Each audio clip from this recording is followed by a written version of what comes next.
唐潇不紧不慢地说道：“高见谈不上，但是我不会像是某些人一样，做个井底之蛙。”杨露露有些恼，可是碍于这么多人在场，她自然不好发作。怎么？按照你的意思，易暗暗脖子上戴着的是真的不成？你怕是没搞清楚吧？这么大一块鸽血红宝石，市面上可是少见。前2年倒是在拍卖场出现过一次，被一个神秘买家以1000万的价格拍下。说到这里，杨露露双手环绕在胸前，眼神里满是不屑。我怎么不知道，当年那个拍下鸽血红宝石的神秘买家，竟然是易暗暗。此时的易暗暗心里也发虚，毕竟这串项链他就是因为好看才戴上的。而且哪怕唐潇再有钱，可是几千年他也不过是个小孩，哪里有能力去买下这串项链？我戴首饰向来只是为了搭配衣服，怎么谁规定不戴贵重珠宝就不能出门了？听到易暗暗这么说，杨露露自然知道对方心虚了。暗暗，你不是口口声声说自己是明星的化妆师吗？还有自己的团队，怎么你竟然带这种假货出门啊？换作是我，都不好意思走出去呢。我这人向来戴什么珠宝都是按照自己实力说话，从来不喜欢爱慕虚荣。易暗暗咬了咬牙，早知道应该带着那些赞助商的珠宝来的，功亏一篑。一边的刘晴晴眼神里闪过一丝快感。露露，这话不是这么说，谁都有爱美的心。暗暗也是经常在娱乐圈那种大水缸里待着，所以心思有些变了而已，大家也不用在意了。继续吃东西吧，想点什么别客气，今天这顿饭就我们高明请客。此言一出，大家对刘晴晴和叶高明也越发殷勤起来。晴晴果然是人美心善，你戴着的这个镯子也是鲜花配美人啊。有些人穿的再光鲜亮丽，穿戴再名贵珠宝，也不过是猪鼻子插大葱，装相呢？这个时候，有人开口道：“这位小姐，你这项链，莫非就是前2年拍卖会上的女皇？”说话的人是同行一个同学的丈夫。此时，对方正一眼认真地盯着易暗暗脖子上的项链。旁边的女生名叫郑叶，高中的时候是班级里的学习课代表，只顾着学习，根本不管其他事情，在班里的存在感也很低。毕业之后就早早嫁人了。刘晴晴闻言不屑地笑了笑：“郑叶，这同学会还没正式开始，你老公就喝醉了吧？也对，今天这酒可都是高档货，别贪杯哦。”刘晴晴自然看不上郑叶，自然也看不上她老公。今天这场同学聚会，刘晴晴知道总会有一些人过来扩大交际圈的。对于这种人，刘晴晴看都懒得多看一眼。郑叶闻言忍不住缩了缩肩膀，有些怯怯地说道：“我老公开车来的，不喝酒。”刘晴晴嗤笑：“不喝酒，那看来眼神不怎么好。”郑叶刚要开口，坐在他旁边的男人开口道：“请问这位小姐，你这是什么意思？你觉得我刚才的说辞有问题？”刘晴晴给杨露露使了一个眼神，对方立刻懂了，说道：“你这么严肃做什么？晴晴这么说也不奇怪，是你自己说易暗暗脖子上戴着的是什么女皇？呵，这不是开玩笑吗？”很快就有人搭话道：“我知道女皇，前几年轰动一时的顶级红宝石，价值1000万呢。”大家将目光忍不住落在易暗暗的身上，杨露露眼神里带着不怀好意：“暗暗，你倒是说说呀，你这红宝石项链是拍卖会上拿下的吗？”易暗暗轻咳一声：“你管我是不是？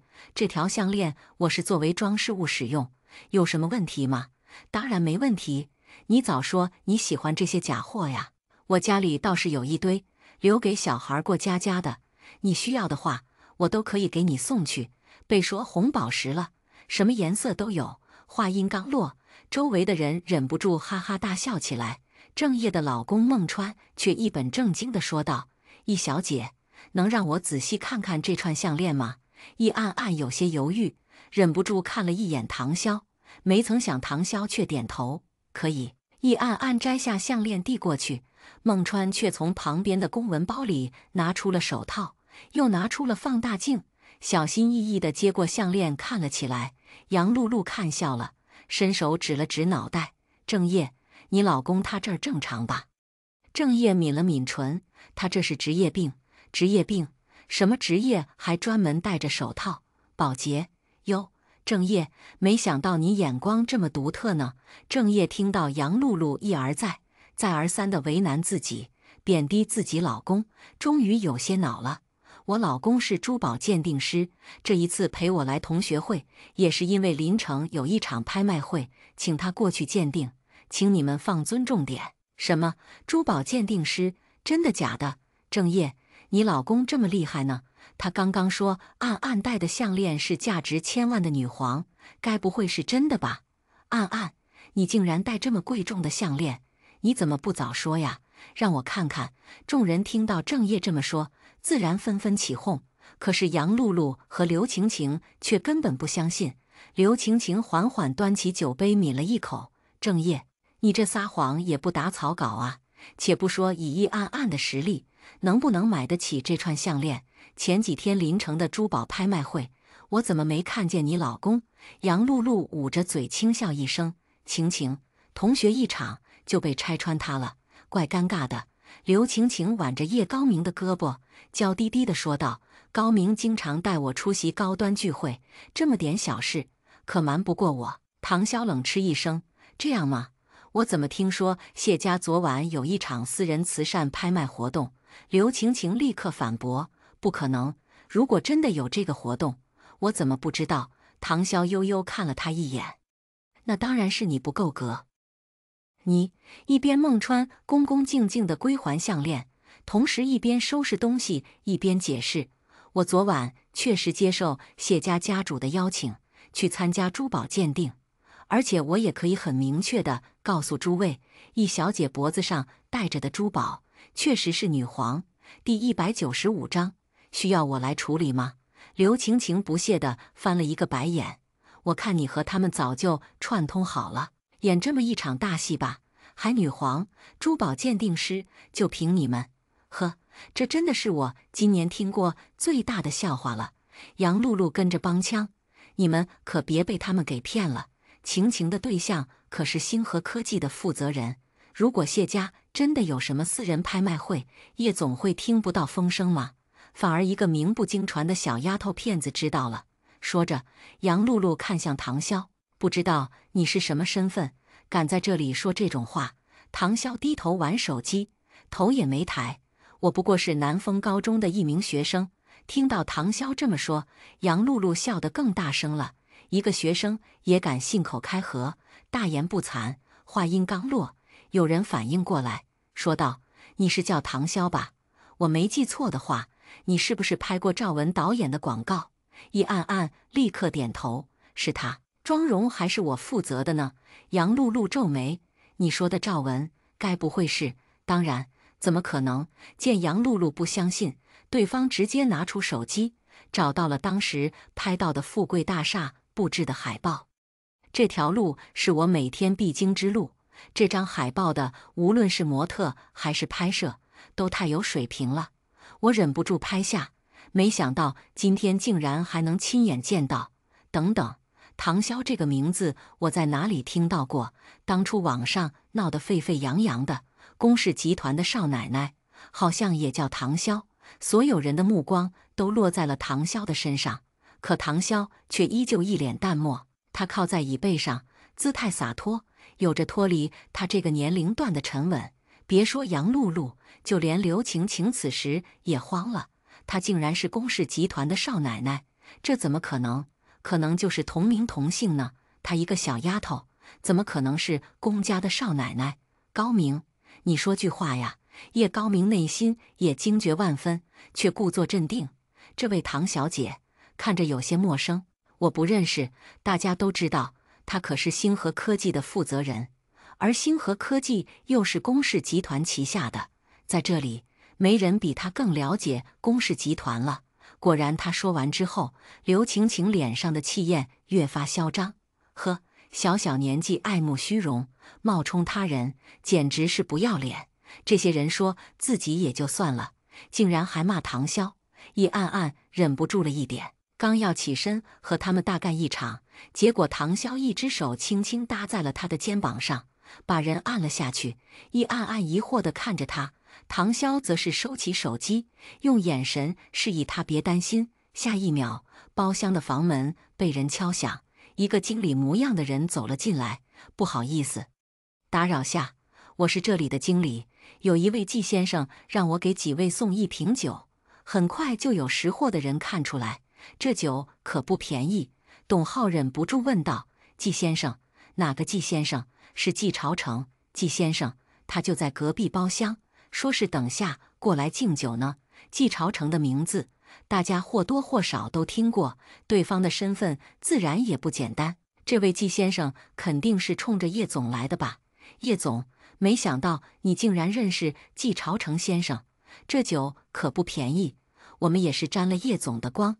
叶高明被捧得有些得意，却故作镇定，不过是生意场上合作的伙伴罢了，礼尚往来而已。叶总，你这么说就谦虚了。这季先生是什么人？以后有需要，还希望叶总能多多照顾呢。就是，叶总，我敬您一杯。这边男人们不断开始敬酒，而女人们则是和刘晴晴套近乎。他们自然也看得出来刘晴晴和唐潇不对付，于是故意巴结刘晴晴，贬低唐潇。刘晴晴更是得意，有些人也不看看什么自己什么身份，还敢在这里跟我叫板。叶暗暗越听越气，这些人实在是太过分了，早知道我就不带你来了，还害得你被欺负。唐潇却不在意，急什么？话音刚落，下一秒，包厢的房门再次被推开，进来的人正是季朝成。众人立刻起身，而一边的叶高明整理了一下领带，端着酒杯笑意盈盈递上前。小季总，话还没说完，季朝成直接掠过了他，走到了唐潇的面前。唐小姐，好久不见，近来可好？叶高明的笑容瞬间僵硬，其他人也满是诧异。只见唐潇勾了勾唇：“小季总，没想到能在这里遇见你。”季朝成开口：“在这里有应酬，刚才我就看到了你，还怀疑自己看错了，所以特意给你发了条消息。没想到你真的在，怎么样？这酒还喝得习惯吗？”大家这才反应过来，这酒竟然是季朝成送给唐潇的。叶暗暗直接起身，将放在叶高明桌子面前的红酒拿了回来，给唐潇倒了一杯。不好意思啊，小季总，刚刚有些人嘴馋，未经允许就将这红酒拿去了，我们潇潇都还来得及喝一口呢。果然，季朝成闻言，脸色微微有些严肃。叶暗暗一只手撑着下巴，看向刘晴晴的方向，笑着说道：“不过我相信他们也是不小心的。毕竟这位叶总可是星河集团的负责人，风光着呢，哪里看得上我们这种小人物啊？”季朝成的声音带着几分威严：“唐潇小姐可是公家二少奶奶，谁敢轻视？”一瞬间，在场的人都愣住了。这个唐潇真的是龚傲白的未婚妻，如果只是其他人在恭维也就罢了，可是这是季朝成啊，他怎么可能撒谎？眼下别说刘晴晴，就连叶高明的手也在抖。他虽然是星河科技的负责人，可是区区一个负责人，又怎么比得上总裁夫人？此时的郑业终于开口说道：“刘晴晴，你和杨露露两个人从刚开始就一直贬低唐潇小姐，又贬低我丈夫。你们本以为我丈夫和唐潇小姐狼狈为奸，虚张声势，眼下你们还有什么好说的？”叶暗暗跟着点头，呵呵，有些人狗仗人势，结果没想到打脸了吧？季朝成看了叶高明一眼，看向唐潇：“需要我来处理吗？”第196章，谁规定道歉必须原谅？刚刚季总来的时候，压根都没看叶高明一眼。刚才我们就说了，唐潇小姐拍摄了赵文大导演的海报，可是有些人就是不信，这个叶高明真的是星河科技的负责人吗？他怎么连自家夫人都不认识？刘晴晴这个人好高骛远，看不上他们这几个混得差的，哪怕他们去敬酒也没给好脸色。他们早就看不爽刘晴晴了，眼下自然也不憋着。季朝成在商场上站了这么久，眼下是什么局面，自然一眼就看得出来。唐潇目光斜看了一眼面色苍白的刘晴晴，以及坐在旁边面色铁青的叶高明，颇为满意的收回目光，笑着说道：“不麻烦季总了，谢谢你的酒，1瓶酒而已，不足挂齿。”其实让季朝成来送酒并不是偶然，之前季家还欠唐潇一个人情，眼下他让季朝成来露个脸，对方自然不在意。季朝成闻言点了点头：“好，有需要我帮忙的尽管开口，改天我再登门拜访。”好。季朝成从头到尾都没看叶高明一眼，一暗暗忍着笑，等到对方走了，才低声对着唐潇说道：“你看刘晴晴和杨露露的脸色，跟红绿灯似的在变化。”唐潇默默端起面前的红酒尝了一口，笑而不语。这个时候，班长董浩端着酒杯上前，脸上的笑容带着几分尴尬：“暗暗，唐小姐，刚才晴晴他们也不是故意的，大家都是同学一场，你们也都别放在心上。是我这个班长没组织好这次活动，是我的责任，我自罚一杯。”唐潇悠悠开口道：“你的责任？你要替刘晴晴他们承担责任，他们搭理你吗？”董浩脸上的笑容微微僵硬，包思存丝毫不见外的将手搭在孟川的肩膀上。刚刚经理把酒水送进来的时候，他就偷摸着喝了好几杯，眼下整个人醉醺醺的。兄弟，我就说你是个人才，兄弟，我敬你一杯。不等孟川说话，包思存自己就喝了一口，然后问道：“你是珠宝设计师的话，平常应该见过不少珠宝吧？有没有什么打折售卖的？告诉兄弟我一声啊，有钱大家一起赚，我绝不亏待你。”郑业眉心微皱，有些为难地看着孟川。孟川却道：“你想多了，我只是珠宝鉴定师，并非商人。你看你，我和你妻子都是老同学，你还这么见外，我只是实话实说。”孟川不傻，自然看得出来博包思存的目的。这个时候，叶高明端着酒杯走来，旁边还站着一脸不情愿的刘晴晴。叶高明脸上带着笑：“唐小姐，刚才真的不好意思，我一时眼拙，没将你认出来，还希望你不要介意。”说着，叶高明给刘晴晴使了一个眼色，旁边的女人这才不情不愿地说道：“刚才的事情真的不好意思了。”唐潇悠悠抬眸看了他们一眼：“所以你们这是在给我赔不是？”叶高明微微颔首：“正是。”唐潇眼神里带着几分凌厉：“既然如此，你们真正该道歉的人是谁？不用我提醒吧？”刘晴晴嘴巴张了张嘴，显然有些不乐意：“刚刚都是开玩笑，都是同学一场，你该不会放在心上了吧？”易暗暗坐在椅子上，冲着他们高傲地挑了挑眉：“刘晴晴，刚才你和杨露露2个人一张一合的时候，可不是这个样子。你现在跟我说是玩笑？”叶高明连忙说道：“这其中都是误会，误会不见得吧？刘晴晴一开始就怀疑我的能力，贬低我的工作，哪怕我带着一条珠宝项链，都能被你们说成虚荣。孟先生作为一个专业的珠宝鉴定师，却被你们说成与我狼狈为奸。你现在轻飘飘用误会2个字打发了。”刘晴晴咬着牙，脸上满是不爽：“那你想怎么办？”易暗暗直接开口：“当着所有人的面给我道歉。”刘晴晴瞪着易暗暗的眼神带着阴狠，咬牙切齿道：“对不起。”“什么？我没听清。”刘晴晴火冒三丈，几乎是怒吼着说道：“我说对不起，我不该污蔑你，更不该那样说你，对不起，行了吧？”周围那些聊天的人纷纷停下手中的动作，看向这边。杨露露尽量降低自己的存在感，不敢出声。刘晴晴此时只感觉所有人的视线都落在自己的身上，每个人的眼神里仿佛都在嘲笑她。她紧紧拽着衣摆，强压内心的怒火。易暗暗微微一笑：“哦，不原谅。”刘晴晴瞪大了眼睛：“你？”易暗暗摊了摊手：“怎么？谁规定说了对不起就必须说没关系？”刘晴晴气急败坏地指着易暗暗的鼻子骂道：“你别以为你有唐潇撑腰就有什么了不起，你还真以为自己抱上了大腿呢？得了吧你！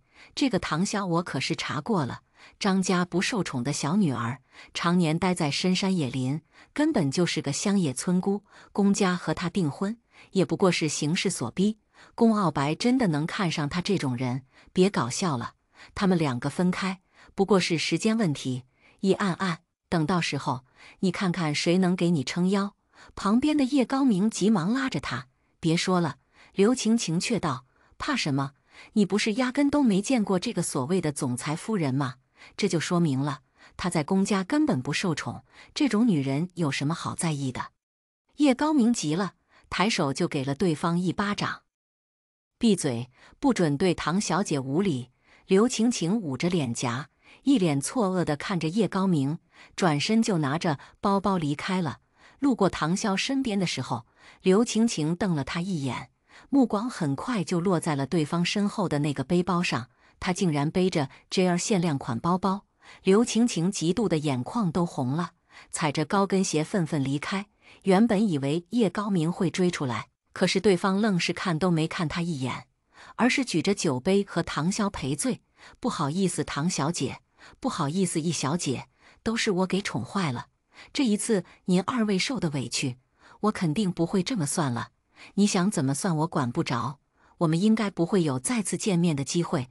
一暗暗起身，拉着唐潇的手，我们走吧，这里待着没意思。刘晴晴已经走了，昔日的白月光终究也变成了猪饲料。一暗暗自然没啥留恋的，可是两个人刚刚走到门口，刚刚离开的刘晴晴竟然再次折返回来。第197章，我来接你回家。对方步伐很急，一暗暗避之不及，差一点被刘晴晴撞到。刘晴晴眼珠一转，左脚踩右脚，再次朝着一边摔去。唐潇一只手扶着一暗暗，三个人差点摔在一起。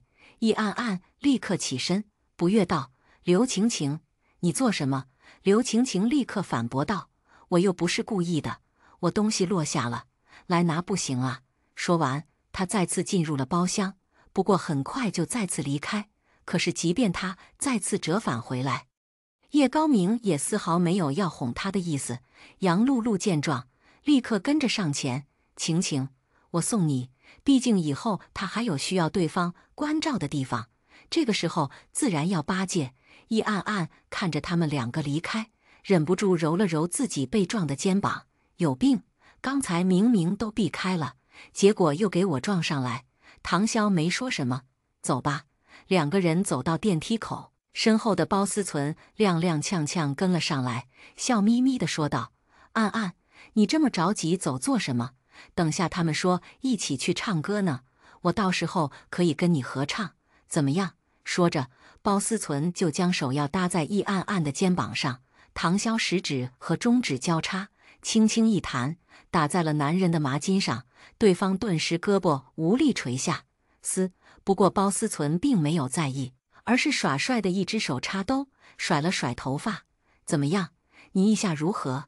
一暗暗扬了扬嘴角，皮笑肉不笑道：不如何，你们自己慢慢玩去吧。包思存却道：你何必那么害羞？我知道当年你喜欢过我，你看，你当年早点说，就能早点得到我了。现在我重新给你个机会，允许你追我，怎么样？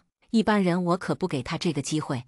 一暗暗简直不敢相信自己的耳朵，这没个3年5年的脑血栓，简直说不出来这番话。不用了，我高攀不起。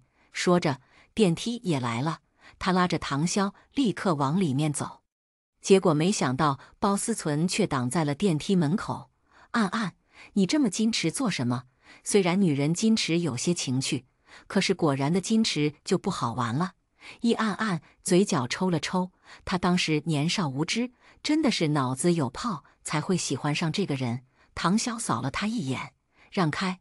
包思存看着唐潇的脸，笑眯眯地继续说道：不要那么见外，你也可以一起去，我可以让你坐在我旁边。怎么啊？话还没说完，唐潇将人一脚踹飞了出去，然后合上了电梯门。一暗暗满脸诧异，随后竖起大拇指：酷毙了！唐潇看着他，我这是在叫你，道理说不通的时候，就没必要对这些死缠烂打的人这么客气。两个人一起下了电梯，他们都喝了酒，自然是不能开车。就在易暗暗找代驾的时候，身后传来一个人的声音，正是叶高明。叶高明快步追了上来，毕恭毕敬道：“唐小姐，刚才是我有眼无珠，真的很抱歉，我安排人送二位回去吧。”对方之所以态度这么诚恳的道歉，唐潇自然明白，并非他真的意识到了自己的错误，而是因为他宫傲白未婚妻的身份。刚才刘晴晴在趾高气扬的时候，他可没阻止。唐潇冷声道：“不需要，我的人就在这里，保证送二位到家。二位不用客气而且我的车子豪华，坐着也舒服。”说着，叶高明的司机将车子开了过来。他立刻想要上前搀扶唐潇，下一秒，唐潇抓过他的胳膊一拧，脸上露出厉色：“我说不需要，你听不明白。”疼！叶高明的脸紧紧皱在一块，疼得几乎说不出来。潇潇，这个时候，一辆黑色的轿车在门口缓缓停下，车门打开，正是宫傲白。唐潇诧异，松开了叶高明，怔怔地看着宫傲白：“你怎么来了？”男人的脸上带着淡淡的笑意：“当然是来接你回家。”说完，宫傲白的目光落在了叶高明的身上。他是谁？此时门外又陆陆续续走出来好多人，分别是郑业夫妻、董浩他们，看来应该是打算去下一趴了。只是他们也没想到唐潇他们早就离开，却还在门口相遇。大家看到唐潇的时候都微微一愣，再看站在他面前的男人，更是忍不住瞪大了双眼。面前的男人容貌可以说是惊为天人，鼻梁高挺，薄唇如刻，一双狭长的眸子深邃锐利，带着与生俱来的压迫感的气息，叫人不敢直视。不是说宫傲白面貌丑陋，常年戴着面具吗？如果不是他身后全市都找不出第二辆的车子，以及他手里那一根龙头拐杖，众人根本猜测是他。眼下大家纷纷屏住呼吸，默默站在原地。不等唐潇回答宫傲白，叶高明率先上前，伸出手：“您是宫傲白，宫总吧？我是信星河科技负责人叶高明。刚刚在吃饭的时候不小心得罪了唐小姐，是我不对，我愿意赔礼道歉。不知道宫总什么时候有时间？”我请宫总和唐潇吃饭赔罪。宫傲白目光冷漠地看着叶高明，并没有伸手的打算。对方悻悻地缩回手，脸上带着笑，继续说道：“宫总，我们也是第一次见面，不如现在找个地方坐下来好好聊聊。星河科技这一次谈下来一个不错的项目，而且在我的领导下竞标成功，以后对我们公司发展可是起到了保驾护航的作用啊。”宫傲白冷勾嘴角：“星河科技的负责人，我没记错的话叫林业，你算个什么东西？”短短一句话，直接识破了叶高明的伪装。对方瞬间冷色煞白，身后的人更是议论纷纷。这个叶高明不是口口声声说自己才是负责人吗？结果搞半天，负责人根本不是他呀！一个被窝睡不出两种人。你想想刘晴晴刚才的表现，是不是就能明白了？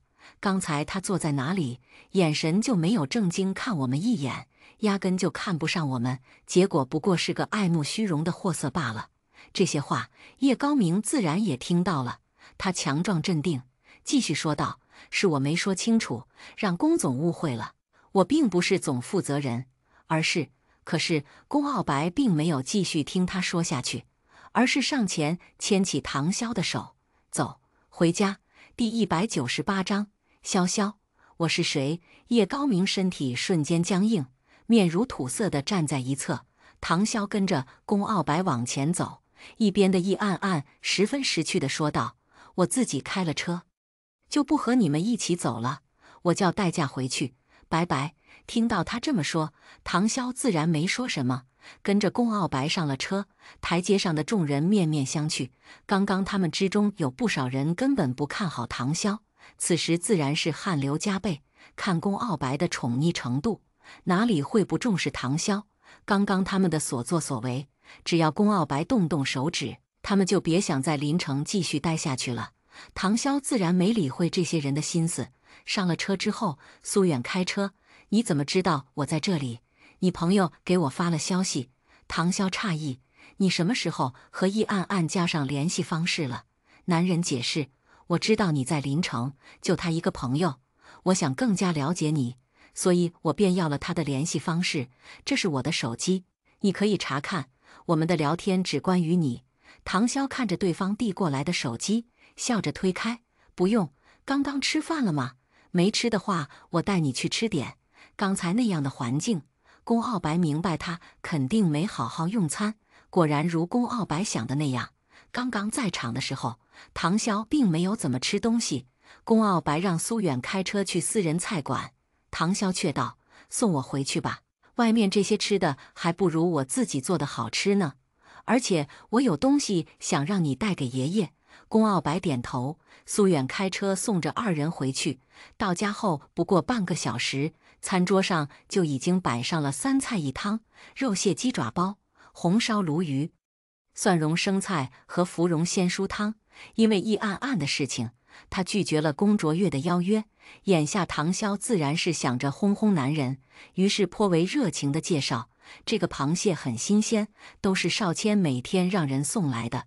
唐潇喜欢吃海鲜，少谦疼他，每天都会让人送点过来。”宫傲白点头，眼神里讳莫如深，夹起一块鱼肉放到唐潇碗里：“老宅这边天天有人送生鲜过来，我让人给你送点。”“没事，少谦已经给我送了，不用麻烦。”宫傲白略微沉吟：“这些生鲜都是渔民刚捕捞上来，特意留着的，一般人买不到。而且你也没时间天天买菜，我叫人送一份给你，顺路。”唐潇想着，老宅到他家真的顺路吗？但是宫傲白显然没再继续这个话题的意思，唐潇也没再多说什么。“对了，我自制了一些青梅酒，你要不要现在尝尝？”宫傲白倒是诧异：“你还会酿酒？”唐潇挑了挑眉，模样有些小傲娇：“那是自然，他酿酒的手艺可是和著名酒神学的，是酒神的关门弟子。为此酒神和师傅没少互掐。”他拿出青梅酒，给宫傲白倒了一杯，试试。宫傲白尝了一口，口味酸甜，带着淡淡的酒香和果香，入喉丝滑，口感细腻，层次丰富，丝毫不像是一个小姑娘自己酿的。好喝。唐潇也给自己倒了一杯，笑着说道：“别看这酒喝着没什么酒味，可是后劲大。”唐潇喝完，又给自己倒了一杯，然后开始吃肉蟹鸡爪包。唐潇向来不拘束，吃鸡爪子的时候直接上手，脸颊吃得鼓鼓的，跟小仓鼠似的可爱。宫傲白看了一眼，默默又夹了一只鸡爪放在他的碗里。唐潇几乎是头也没抬，继续啃下一只。鸡爪软糯，一咬就脱骨了，而且肉蟹肥美，再加上唐潇的秘制汤汁，色香味俱全。最后，唐潇满足地摸了摸肚子，饱了。他的余光看着宫傲白，发现对方并没有吃多少，疑惑道：“我做的东西不合你口味？”宫傲白摇头：“刚刚在老宅陪着爷爷他们吃了点。”唐潇点点头：“也是，和你可以喝点梅子酒。”说着，唐潇拿起酒瓶子晃了晃，却发现一瓶青梅酒竟然空了。奇怪，我的酒呢？宫傲白刚刚也喝了不少，此时有些醉意上头。这个酒劲确实比自己想象的要猛。他按了按太阳穴：“你这酿的酒度数不低。”唐潇抱着酒瓶子抱怨：“都怪我几个师弟们酒量都好，我酿酒的度数太低，他们看不上。”说完，唐潇抱着酒瓶子起身，一言不发地朝着卧室走去。宫傲白起身，晃了晃脑袋，他的酒量自然清楚，结果没想到竟然被几杯青梅酒放倒了。刚才唐潇给他倒酒，他一次没拒绝。宫傲白颇有些无奈地笑了笑，他哪里能拒绝唐潇呢？好一会儿，唐潇依旧没从房间里出来。宫傲白突然想起，小丫头喝醉了就不爱说话，一个人窝着，连他都感到有些醉意。该不会小丫头此时已经醉了吧？潇潇，宫傲白朝着里卧室的方向走去，结果就听到浴室里传来哗哗的水声。潇潇，没事吧？里面没有回答。宫傲白自然不敢轻易进去，就在他担心里面是不是出事的时候，水声戛然而止。几秒钟之后，浴室的门推开，唐潇围着浴巾走了出来。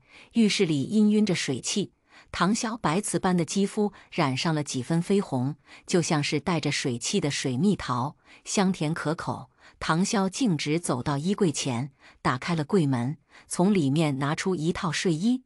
宫傲白稍稍松了一口气，还好，小丫头看着还算清醒。下一秒，唐潇直接解开了浴巾，拿起睡裙。宫傲白快速转身，眼底快速泛起一丝慌乱。他清楚地察觉到自己的左胸口传来一阵精锐的跳动，让他有些失神。想来矜持稳重的他，第一次有些失控。唐潇换好衣服，似乎后知后觉才看到房间里有一个人。他瞄了一眼，随后躺进被窝。你站着干嘛？还不关灯？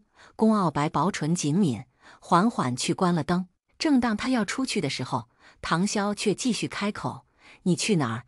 又要玩游戏，还不赶紧去洗漱躺上来睡觉？玩游戏？睡觉？宫傲白脚步一顿，转过身看着被窝里的人。此时的室内已经关了灯，只能勉强看到床上一个小小的隆起。潇潇，我是谁？第199章。小家伙，小丫头很显然把他当成了别人。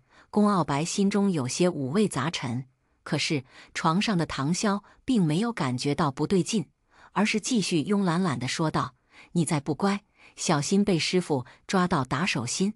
师傅，这是把他当成了他的师弟不成？宫傲白目光漆黑深邃，你从小和你师弟一起睡觉？唐潇闭着眼睛，迷迷糊糊说道：你是不是糊涂了？要不是你做实验烧了房间，我才不给你进门呢。你还不赶紧给我打地铺去，吵死了！听着唐潇这般说辞，宫傲白可以判断出唐潇是真的喝醉了，而且记忆大概回到了小时候和师兄弟们在一起的日子。宫傲白自然是不放心唐潇这小醉鬼一个人待着，简单洗漱之后便走到他的身边，结果没想到对方还没睡着。唐潇微微睁开眼睛，皱着眉，努力聚焦视线。宫傲白柔声道：怎么还不睡？下一秒，唐潇伸手，不等宫傲白反应过来，唐潇已经一把搂住了男人的脖子，把脑袋靠在他的胸膛。宫傲白身体瞬间僵硬。潇潇，别吵，睡觉。唐潇显然是困了，用小脸蛋在他的怀里蹭了蹭，嘟囔了几句，闭上眼睛。宫傲白一动不动地躺在床上，丝毫不好轻举妄动，甚至连呼吸都带着小心翼翼。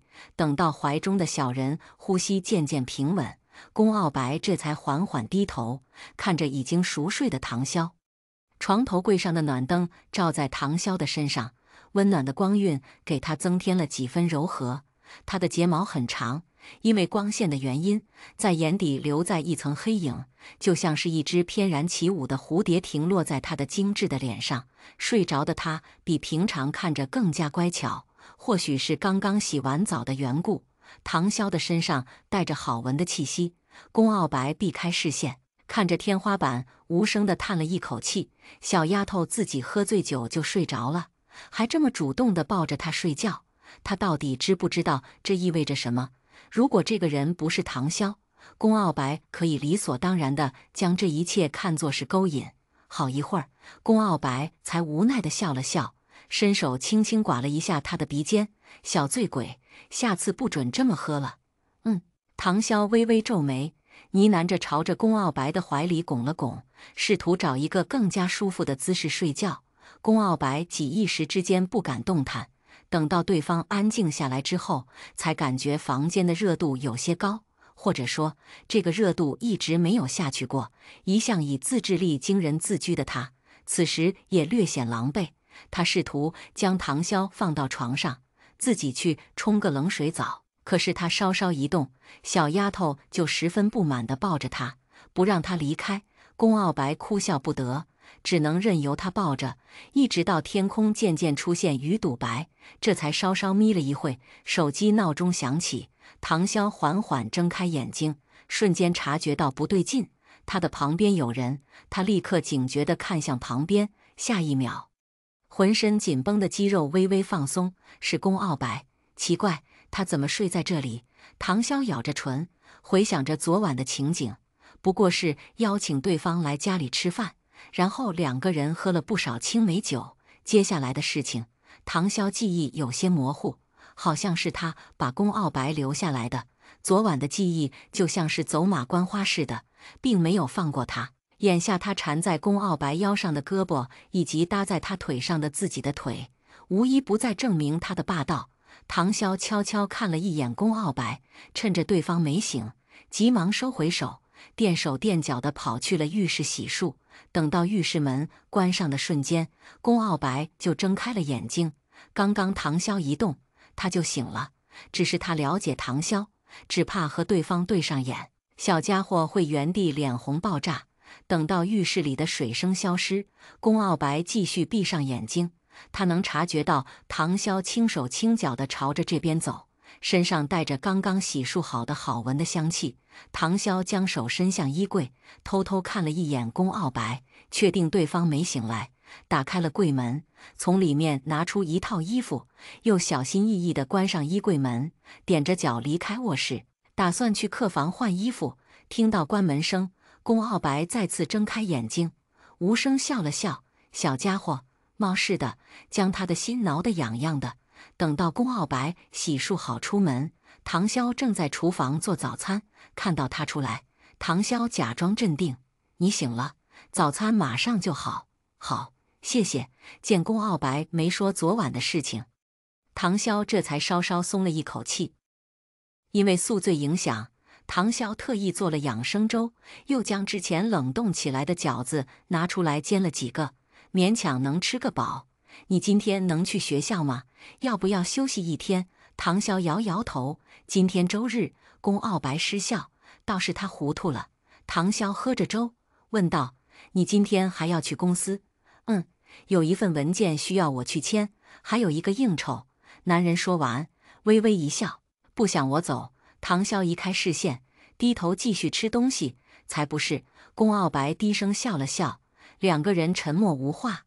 等到吃了东西，苏媛也早早地在门口等候。龚傲白昨天穿着衬衣睡觉，这一晚上过去，衬衣也皱巴巴的，任谁看了都忍不住会歪了心思。唐潇看不下去，上前替对方整理了一下衣领，可是那些折痕怎么都摆不平，他也忍不住放弃了。“你还是回去换一身衣服吧。”龚傲白浅笑：“好。”突然，唐潇余光瞥到了龚傲白脖子上那块玉佩，立刻掏出来看了眼。只见原本白皙的玉佩上隐约染上了一抹黑丝，背后的人果然忍不住出手了。之前龚傲白解了毒之后，唐潇就送了这块吊坠给龚傲白防身，毕竟当时那段时间龚傲白体内的蛊毒被人强行催动过。他怀疑这个人就在龚傲白的周边，只是这段时间背后的那个人一直安分守己，今日可算是露出狐狸尾巴了。他立刻给龚傲白把脉，脉象平稳，倒是没什么大碍。你这2天有没有遇到过什么异常的事情，或是去了平常不常去的地方，接触了之前不常接触的东西，又或者是吃了什么东西？龚傲白自然也注意到吊坠上的情况，面色微微严肃：“我这2天除了公司和家，就是去老宅，并没有异样。背后的人已经动手了。你此番去公司，千万要注意吊坠的情况。如果有人再对你不利，吊坠也会随之变色。”龚傲白点头：“我明白。这段时间确实是他放松了警惕，导致这个吊坠什么时候变了颜色都不知道。”第200章，我们是处对象。见唐潇还是眉心微皱，龚傲白轻笑着捏了捏他的脸颊：“放心，我没事。”唐潇看着他，没说话，可是眼里的担心不假。如果按照之前的逻辑，这个背后的人只会动动手脚，加速我的蛊毒发作。可是体内的蛊毒已解，他现在的把戏对我没用，而且我的周边也做了安排，放心，我会很快把人揪出来。唐潇点头，万事小心，身体如果有任何不适，记得喊我。好。宫傲白说完，宠溺地在他额上亲了一下。那我去上班了。唐潇微微一愣，在男人快要离开的时候，踮起脚尖，快速在他唇上亲了一下。再见。这下轮到宫傲白愣住了。唐潇梗着脖子，强装镇定。怎么了？不乐意？宫傲白目光落在唐潇的身上，缱绻温柔。唐潇继续说道：“我们是处对象，你不要把我当小孩，没吃呢，亲吻额头算什么事儿？”好。下一秒，男人搂住了她的细腰，一只手托着她的后脑，不由分说地吻了下去。唐潇的身体有着一瞬间的僵硬，可是很快就放松下来，双手下意识地抓着男人的衣服，小心翼翼地回应着。可是他到底没有亲吻经验，很快就有些呼吸不畅。宫傲白这才放开了他，看着嫣红的粉唇，男人的目光讳莫如深。他抬手，指腹轻轻摩挲着她的唇。我真的走了，再不走要出事了。小丫头回答的有些冷漠，可是泛红的耳尖还是出卖了她。如果不是害怕自己再待下去对做出什么无法控制的事情让唐潇感到害怕，宫傲白自然是不舍得离开。不过最终他还是转身离开了唐潇的住处。一边的苏媛早在车上等着，一看宫傲白这满是褶皱的衬衫，心里顿时了然。趁着总裁心情好，马屁一拍：“这升职加薪不久来了吗？”苏远立刻说道：“宫总今天可是气宇轩昂，意气风发呀！”我就说开车。话还没说完，宫傲白就已经闭上眼睛，靠在后座假寐。苏远皱眉：“这是怎么了？难不成昨晚两个人吵架了？”他家宫总睡的沙发。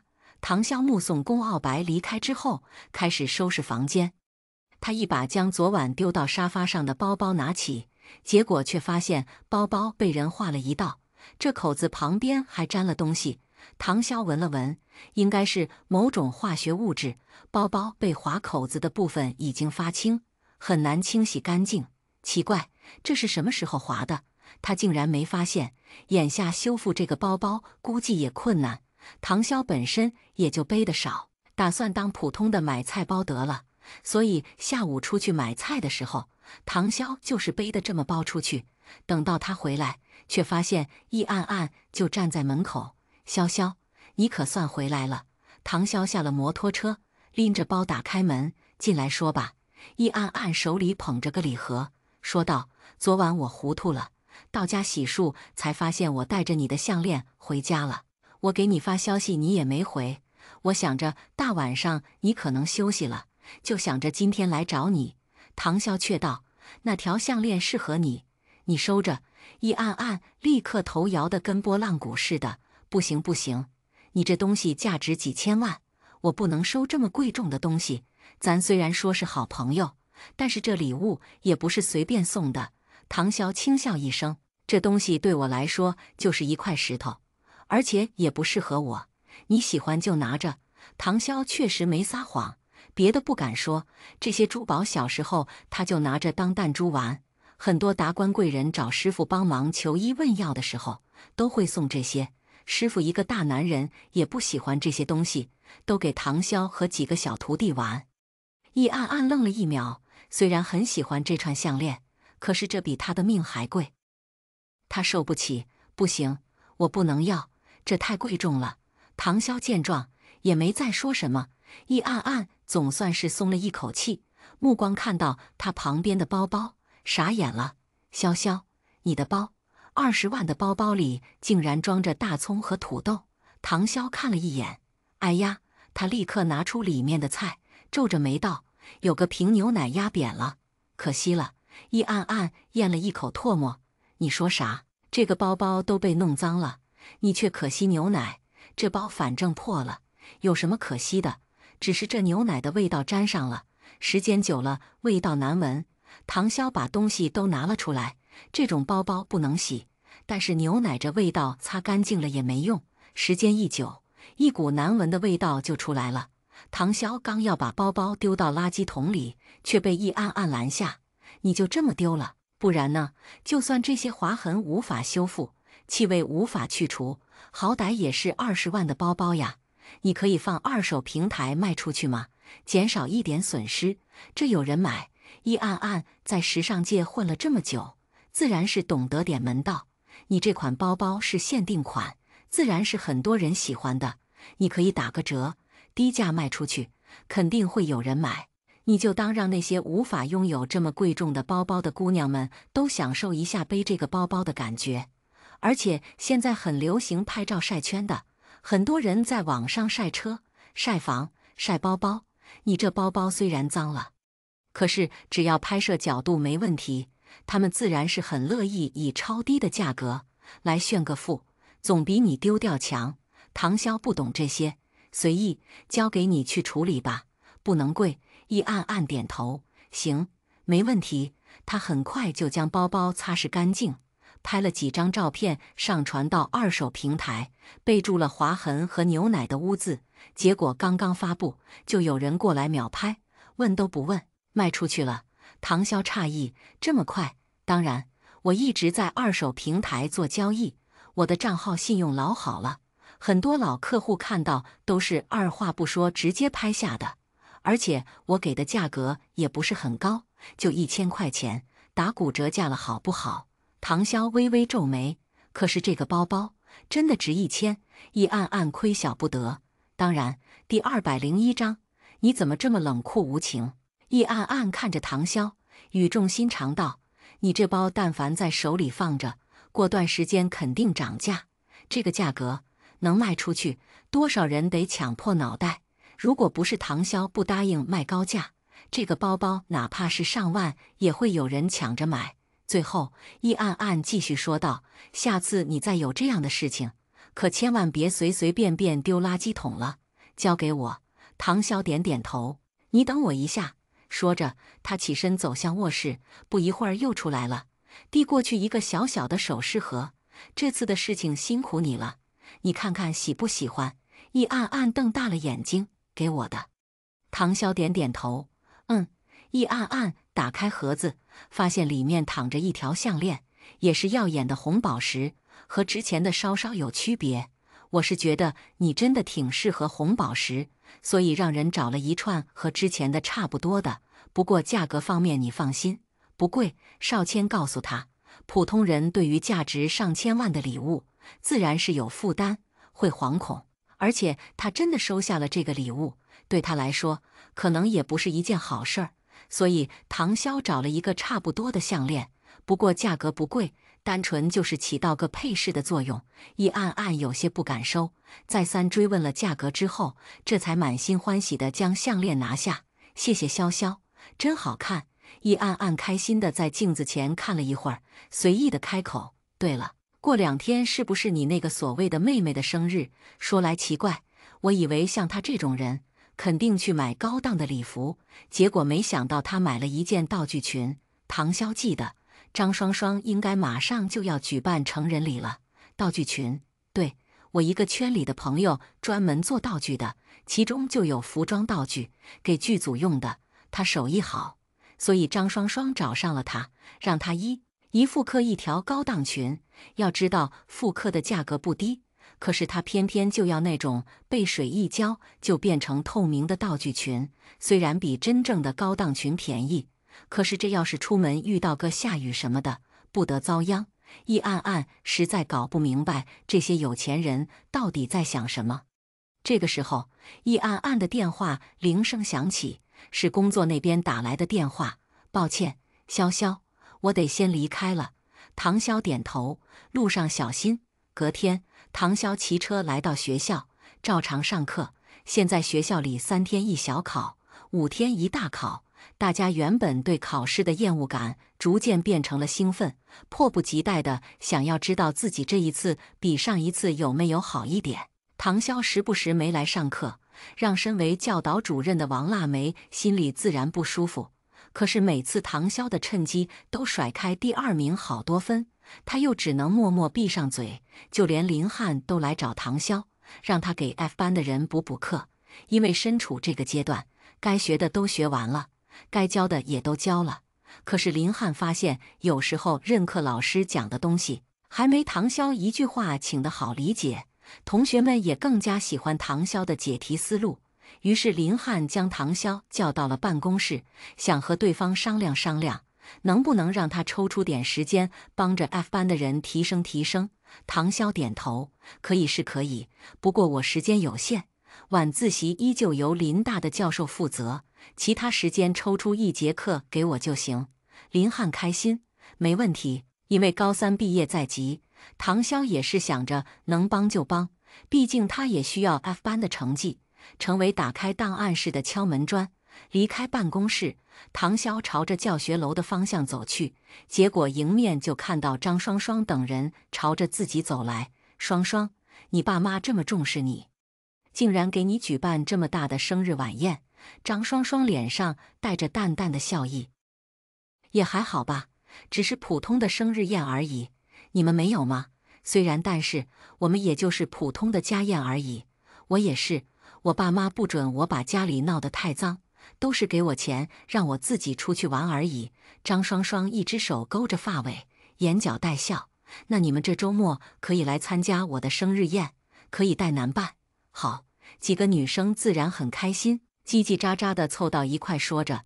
张双双一抬眼就看到了不远处走来的唐潇，两个人越走越近，最终张双双等人站定，挡在了唐潇的面前。唐潇淡漠地开口：“有事儿。”张双双立刻换了一副神情，露出一副讨好的笑容：“姐姐，这周末是我生日，我想邀请你参加我的生日宴，你来陪我一起切蛋糕，好不好？”唐潇闻言便走，没兴趣。下一秒，张双双立刻抓住了他的胳膊，脸上的神情满是委屈和祈求：“姐姐，之前的事情是我不对，我那个时候不懂事，害怕你回来之后会争夺爸妈的爱，所以我一直针对你。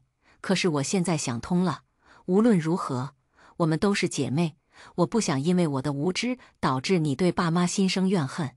我真的错了，再给我一个机会好不好？”路过的同学闻言，忍不住升起恻隐之心，毕竟他们和张双双都是同龄人，自然也懂得他此时的想法。唐潇冷冷看着张双双：“张双双，有没有人告诉你，你的演技很拙劣？”张双双眼神里闪过一丝恶毒，随即紧咬着唇，眼眶发红：“我没有想到姐姐竟然是这么想我的，我到底怎么做才能求得你的原谅？我只是想在我生日的时候，我们一家人可以团团圆圆地坐在一起吃蛋糕，难道我连这个愿望都是奢求吗？”说着，张双双的眼泪大颗大颗往下掉，看着让人心疼。旁边的古娜娜忍不住说道：“唐潇，你这也太记仇了吧？虽然双双之前也做了让你感到不愉快的事情，可是她不是都道歉了吗？你何必这么冷酷无情？”一边路过的同学也看不下去了：“就是啊，他好心请你吃个蛋糕，你态度至于那么差？就是别只会读书，成为一个书呆子。她是你妹妹，这么低声下气的求你一起切个蛋糕，你就算不乐意，也没必要把话说得那么难听。”他们对唐潇的印象，只知道对方成绩好，次次都是年级第一，可是班能有今天的成绩，包括他们每晚来上课的林大的教授，他们根本不清楚是唐潇的功劳。第202章，由我为你撑腰。眼看着周围人纷纷站出来替自己说话，张双双心里颇为得意，却依旧一脸我见犹怜的样子。大家不要说姐姐，是你之前不懂事，惹她不高兴了，她怨我也是应该的，做错了事情，道歉不就得了？对方又没掉块肉，至于这么为难人？有些人就是的理不饶人，真的把自己当人上人了。唐潇目光一一扫过众人，不用道德绑架我，因为对有些人根本就没有道德可言。你们也不用高高在上去指责我，鞭子没有抽在你们身上，你们当然不喊疼。你这人还真的是油盐不进。双双，他既然这样对你，你还是别求他了，我都替你委屈。张双双抹了抹眼睛，委屈地说道：“可是我真的希望姐姐能参加我的生日宴，我还给姐姐买了高级的礼服，租了最好的化妆师，我想向整个林城宣布，我有一个姐姐，毕竟血浓于水呀。高级礼服。唐潇突然想起之前易暗暗说的，对方花高价复刻了一条道具裙，原来是在这里等着他呢。其他人自然不懂，纷纷指责唐潇的冷血无情。唐潇，你们都是姐妹，你看双双都哭成什么样子了？你这样有意思吗？你有意思吗？你家住海边呢，你管那么宽呢？怎么了？哭就有理了，哭就对了。我给你一巴掌，再哭着道歉，你是不是也是既往不咎啊？倪胜的声音从身后传来，跟着一起的正是人员几个人。原本他们想要趁着还有时间去买点吃的，结果就看到一群人围着唐潇。听了他们的对话，几个人再也忍不住，直接走了上来。高成站在唐潇面前，看着刚刚说话的人。你知道张双双之前做了多少恶心的事情吗？现在就一副圣母的姿态，让我们萧姐不要计较过往。我看呐，你这颗慈悲的心，圣母院都是你开的吧？人员冷笑一声，有些人总是认不清自身问题，却长着一张爱说教的嘴。胡叶一扫了一圈，眼神里带着戾气。我看哪个王八羔子再敢避避！在场的人忍不住咽了一口唾沫。大家都知道，如今 F 班的 F4进步如飞，甚至还为了学校拿下了物理竞赛的好成绩。可是大家似乎都忘记了，他们也是学校里的小霸王，谁敢得罪他们？张双双看着他们，心里不悦，这些人出来做什么？这一次生日，他不仅仅要风风光光地将唐潇比下去，更是要让唐潇这段时间在自己身上的所作所为都付出惨痛的代价。张双双眼珠子一转，脑子里已经有了一个想法。姐姐，家里人已经给姐夫发送了邀请函，他为了姐姐应该会来的。如果你不来，那就只能让姐夫一个人出场了。宫傲白那副残疾的身体，到时候来肯定丢脸丢大了。唐潇就算再不乐意救，肯定也不想继续看到自己的丈夫这么丢人吧。这样一来，她的面子往哪儿搁？唐潇目光直直地看着他，真的想让我去生日宴？上钩了。张双双心中得意，可是脸上不显。当然，如果你能跪下道歉，那我倒是可以答应去你的生日宴。古娜娜立刻说道。唐潇，你不要太过分了。唐潇冷声道，他完全可以拒绝，不是吗？张双双眼神里带着怨恨，可是膝盖一弯，直接跪下。姐姐，我没有想到你原来这么记恨我，如果我跪下能得到你的原谅，那我心甘情愿。唐潇冷笑着鼓掌，说得真好，那我的好妹妹生日，我肯定去。说完，唐潇转身离开，人员等人也跟在身后一起离开。古娜娜立刻扶起张双双，忍不住道：“你怎么真的给跪下了？他就是故意的。”张双双眼神恶狠狠地看着唐潇离去的方向。没事，等到唐潇来参加这一场生日宴，他会给他一份大礼。走廊的另外一处，倪胜忍不住感叹道：“潇姐，你说这个张双双到底吃错了什么药，竟然愿意给你下跪道歉？”高成一只手掐着下巴分析：“我总感觉这件事情没那么简单。”当然不简单。高成接话道：“张双双这段时间一直明里暗里都使坏呢，怎么可能会良心发现来道歉，就是给萧姐下套呢？”任远倒是赞同高成的说法：“萧姐，这个张双双不知道又在想什么东西，要不我帮你调查调查。”唐潇笑着说道：“不用你们担心，我已经想到办法了。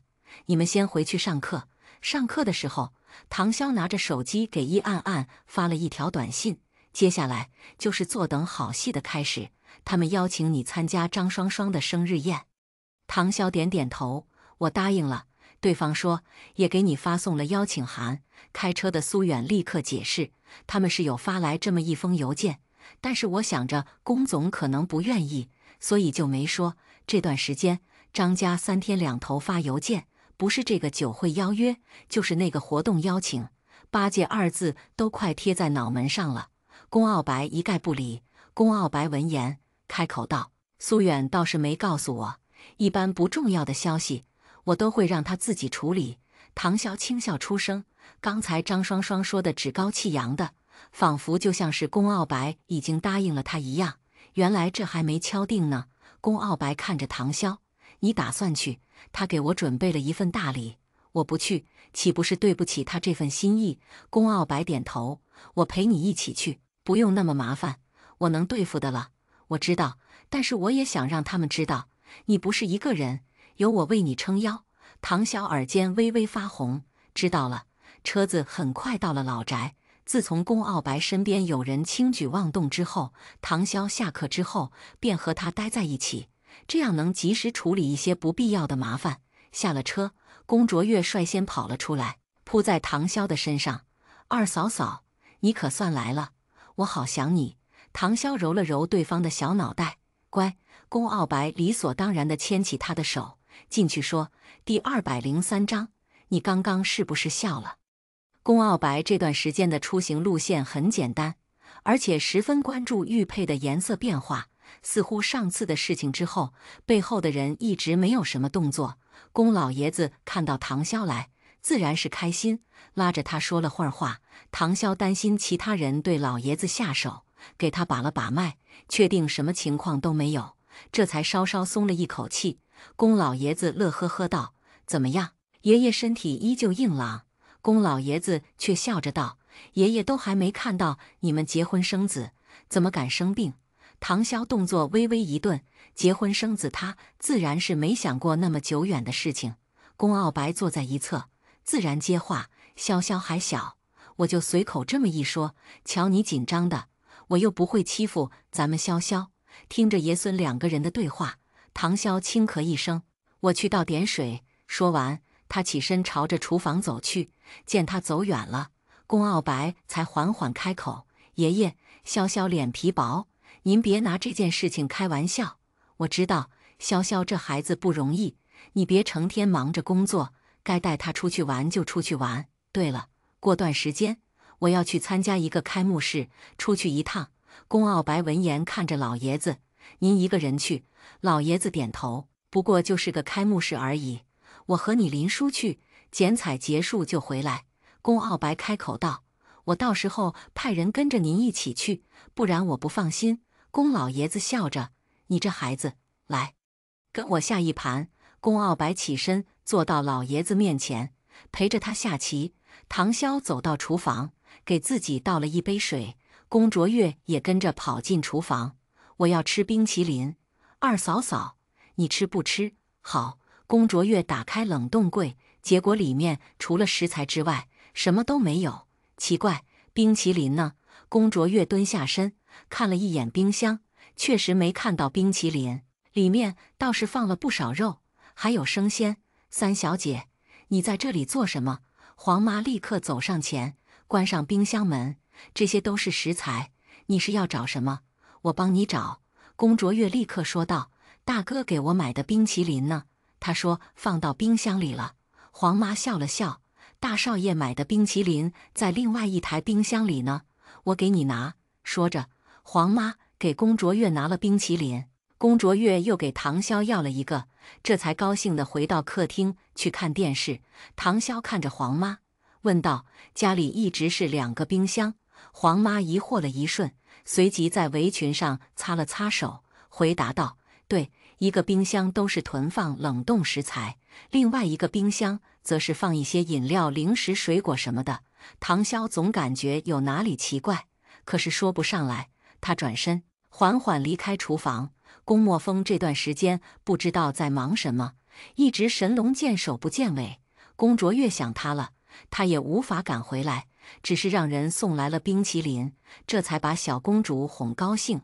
唐潇拿着勺子挖冰淇淋吃。指尖靠近的时候，他闻到一股若有若无的气味。他放下勺子，闻了闻。宫卓越疑惑：“怎么了？不好吃吗？”唐潇摇摇头：“没什么。对了，月月，家里多久吃一次排骨汤呀？”宫卓越想了想，每周末黄妈都会煮一次，因为二哥爱吃，所以黄妈每次都会在二哥来的时候煮。唐潇了然：“这样啊。难怪上一次宫卓越还疑惑黄妈为什么不做排骨汤，只怕是黄妈看到唐潇来了，所以临时更换了菜品。吃饭的时候，唐潇有意无意将所有的菜都尝试了一遍，确定没问题之后，这才默默地吃了起来。吃了饭，唐潇主动选择留下过夜，这一点宫傲白倒是没想到。既然对方开口，宫傲白自然答应。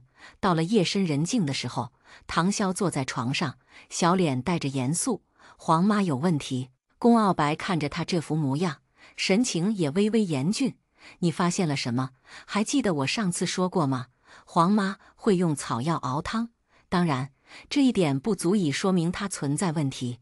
但是今天月月想要吃冰淇淋，打开了那个装满排骨的冰柜，我发现那些排骨上都带着一股特殊的香味。刚开始冷冻的气息，再加上排骨本身存在的气息，我并没有马上分辨出来。但是我的手触碰到了冰柜，我发现我的指尖覆盖上一层小小的粉末，那是乌兰苏。这东西一般人吃下去倒是没什么，但是和你体内的蛊毒却是能起到相生的作用。所以每一次你吃了排骨汤，这毒也就进入你体内一分，催发蛊毒的发作。宫傲白眉心紧紧皱在一起，他根本没有想过，这背后的人竟然就藏在他们身边。唐潇继续说道：“现在我们先不要打草惊蛇，我们要看看这个皇妈背后的人到底是谁，这样才能把暗处的人一把揪出来。放心，接下来的事情交给我。”宫傲白立刻打了电话，让人调查皇妈的背景，包括她平常出门采购常去的几个地方，经常联系的人都做了调查。手下的人更是连夜在厨房安装了隐蔽针孔摄像头，目的就是为了要监视皇妈的一举一动。唐潇说道：“这样还不够，皇妈既然能隐藏得这么深，说明她心细，而且有能力。你们一日三餐都是她负责，我不放心。这样，这段时间我搬到老宅来，我们一起住。”宫傲白目光深邃，默默地看着唐潇：“真的？当然，你没发现这个皇妈狡猾得很，我在的时间都不敢有大动作，而且我不在，她要是起了坏心思，给你们下药怎么办？”宫傲白嘴角带着一抹无法察觉的笑意。好，唐潇眯起眼睛：“你刚刚是不是笑了？”宫傲白装傻：“有吗？有，我都看见了。”宫傲白继续装傻：“是吗？”唐潇看着宫傲白，随即像是反应过来：“你可不要误会，我才不会是因为想要和你同居，所以才提出这个计划。”宫傲白点头：“我知道。”那你还笑？宫傲白忍俊不禁：“是我不对，不过我还是很感谢你。”潇潇第204章，皇妈的上级，那么客气做什么？唐潇的观念很简单，他和宫傲白两个人在一起，那么他的事情就是自己的事情。再加上宫老爷子对他极好，宫卓越也十分可爱，知道他们有危险，唐潇没有撒手不管的道理。宫傲白看着唐潇有些不自然的样子，自然没再逗他。时间不早了，睡吧。唐潇点头，两个人刚要躺下休息，房门就被人敲响了。谁？门外传来林殊的声音：“二少，老爷吩咐让我给你们送安神汤。”宫傲白起身去开门，门外林殊端着一个餐盘，上面放着2碗汤，笑着说道：“这是老爷子特意让人安排的，喝了之后安神助眠，有滋补的功效。”宫老爷子觉得宫傲白这段时间太过忙碌，需要调养，而唐潇又太瘦了，自然需要营养，于是让人准备了安神汤。我知道了，放下吧。林殊将安神汤放下，唐潇端起来喝了一口，夸奖道：“这安神汤味道不错，里面竟然加入不少安神药材吧？还真的是花心思了。”林殊回答道：“这些都是皇妈安排的。以前老爷子睡眠质量不好，也是他出手，连喝了几天，睡眠质量就上来了。”唐潇诧异地瞪大了眼睛：“这么厉害？我厨艺不行，也无法将药材和食材结合，这一点我需要和皇妈好好学习。”说完，唐潇几口就将安神汤喝完了。宫傲白见状，端起汤碗也是一饮而尽。林叔自然将空碗带了出去。关上门之后，唐潇立刻做了一个噤声的手势，悄悄走到门口的位置，听到脚步声走远，外面没动静之后，这才折返回来，拿出一颗小药丸丢给宫傲白，吃了。男人问道：“刚刚的安神汤有问题？”唐潇摇头：“没有，确实是安神汤，有助眠的效果。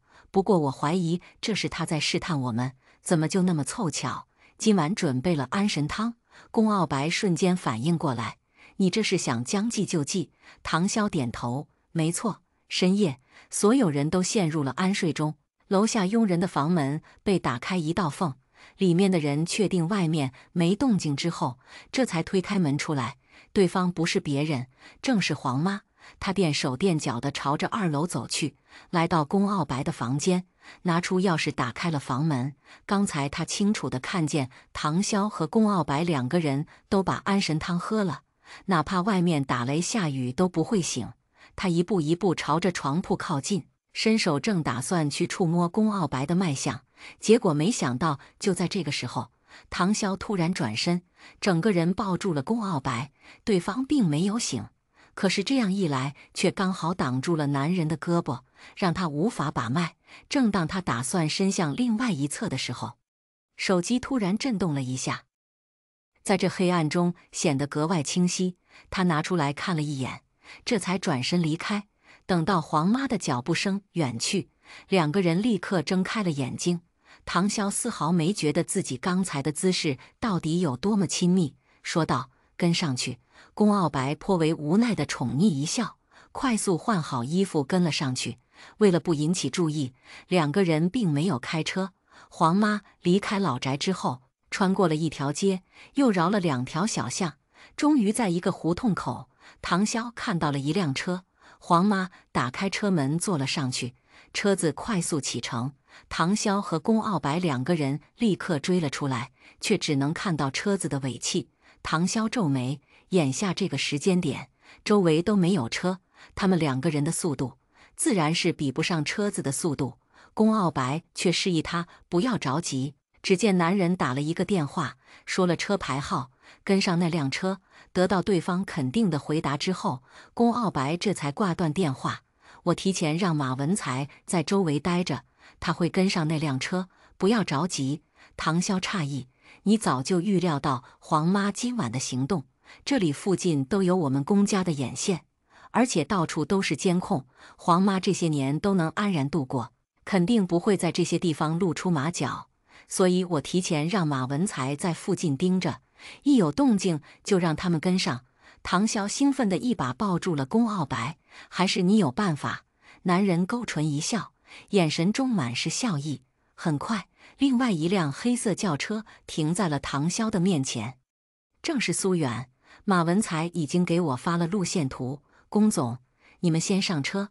唐潇忍不住说道：“不好意思啊，大晚上把你叫来，害你没办法休息。”苏远却是精神饱满：“夫人你客气了，为宫总鞠躬尽瘁，死而后已，是我毕生的信仰。”宫傲白闭了闭眼睛，靠在后座：“行了，明天去财务领奖金。”苏远一听，眼睛都亮了：“谢谢宫总。”苏远作为金牌秘书，秘书能干的活他干，贴身助理能干的活他也干，保镖的活更是不在话下。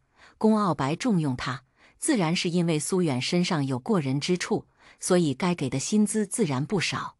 这一次的奖金只多不少，苏远自然是精神百倍。手机里传来马文才的声音：“苏秘书，这辆车绕了一圈，把黄妈放到距离老宅500米的地方就开走了。现在黄妈朝着老宅的地方走，那辆车离开了。”唐潇立刻说道：“跟上那辆车。”说完，他看向宫傲白：“我不是不在乎爷爷他们的安危，但是黄妈现在并不知道自己暴露身份，我们也没有抓到幕后的人。如果那辆车跟丢了，可能线索就断了。我们可以让林叔在老宅时刻注意黄妈的举动，有异动就把人拿下。放心，我知道。”宫傲白摸了摸唐潇的脑袋：“这个你不用和我解释，我明白。别墅里除了林叔，我早已经安排了其他人保护爷爷他们，别担心。”黄妈刚才闯入他们的房间，应该也只是想要试试唐潇到底给宫傲白解毒到什么地步了，只是没想到中途却别一条短信叫走，对方给安排了安神汤，而不是其他东西。所以黄妈现在也是按兵不动，等待上面人的安排。而那辆黑色轿车里的人，很有可能就是黄妈的上级。第205章，我的。很快，刚才那辆黑色的轿车便停在一个夜总会的门口，对方下了车，径直朝着里面走去。马文才拿着手机，立刻拍下一段视频，发给了宫傲白他们。视频里只能看见车内走下来一个男人，对方的身材很纤瘦，头上戴着帽子，压得很低，根本看不清脸。对方穿着一身黑的衣服，几乎没什么特点，混入人群中自然很难发现。可是既然追踪到这儿，唐潇自然不想放过任何一个细节。终于，苏远的车也到了夜总会的门口，里面隐约传来重金属的音乐声。马文才已经进去了，可是这个点正是夜总会里热闹的时候，对方很快就混入了人群当中，消失不见。唐潇看了一眼对方停在不远处的车，苏远立刻说道：“我来检查这辆车。”这点眼力见他还是有的。唐潇有些怀疑：“你行吗？”苏远自信地开口：“看我的。”只见这人拿出一根小铁丝卡在车窗里，用力往下一拧，车窗竟然被打开了。很快他就打开了车门。苏远留下来看看能不能发现什么线索，而唐潇和宫傲白等人则是进入这家夜店查看。可是唐潇刚刚进去就被拦在了外面，未成年不准进入。唐潇脸色不快，刚要掏出身份证，结果发现刚才走得匆忙，连身份证都没带出来。我已经成年了，旁边这位就是我丈夫。守在门口的人看了一眼宫傲白，一脸严肃地说道：“兄弟，你这样是犯罪。”宫傲白，唐潇。宫傲白低声对着唐潇说道：“你在外面等着，我很快就出来，眼下也只能这样。”唐潇无奈点头答应：“你小心点，放心，马文才还在里面，我不会有事。”唐潇只能眼睁睁看着宫傲白进去，自己则是来到苏远这边。对方还在搜查刚才这辆车，看看是否留下什么有用的东西。但是很显然，对方并没有留下有用的东西。唐潇问道：“能查到这辆车是谁的吗？”刚才已经让手下的人去查了，还在等消息。唐潇跟着查看副座，包括中央扶手箱和手套箱，里面除了香烟和打火机之外，还有一些杂七杂八的东西，甚至还有几个婴儿革屁袋。苏远立刻上前：“夫人，这里交给我就行。”唐潇却表现得极为镇定。这辆车子倒不像是一个谨慎的人的车子，对方和黄妈秘密会面，而且地点就在车上，方便移动，一般人很难追踪，所以看得出来对方肯定是个严谨的人。可是这辆车子上生活气息那么重，不太像。话音刚落，苏远的手机就响了，是刚刚查询的消息有了结果。苏远开口道：“这辆车子的车主是高明贵。”“是他。”唐潇问：“你认识他？”苏远当然认识。高明贵，临城出了名的暴发户，平常除了吃喝玩乐，无所事事。这种人怎么可能是幕后的人？果不其然，不远处一个脑满肠肥的男人搂着一个女人，步伐踉跄地走了过来。“喂，你们站在我车前做什么？”苏远快速反应过来，解释：“这位先生，我看你车门开着，想着这车子可能被贼惦记上了，所以来看看。”“操，老子之前开那么贵的车不偷，这么便宜的车都想偷，没品位。”说着，对方还忍不住打了一个酒嗝。这个情况已经很明显，是里面的人偷了高明贵的车，所以才敢这么光明正大的停在这里。唐潇扫了一眼高明贵旁边的女人，对方看着年纪也不大，但是穿着吊带背心加超短裙，打扮火辣。唐潇眼珠微微一转，便有了想法。几分钟之后，唐潇从便利店买了一把剪刀，他脱掉自己的外套，对着黑色的背心开始剪。很快，黑色露脐背心外加超短牛仔裤就已经剪好了。唐潇将长发放下，化了一个浓妆。我进去找宫傲白，你在这里守着，发消息让马文才去守着后门。苏远点头，夫人您小心点。这一趟进去顺利了很多，外面的人根本没有拦着他。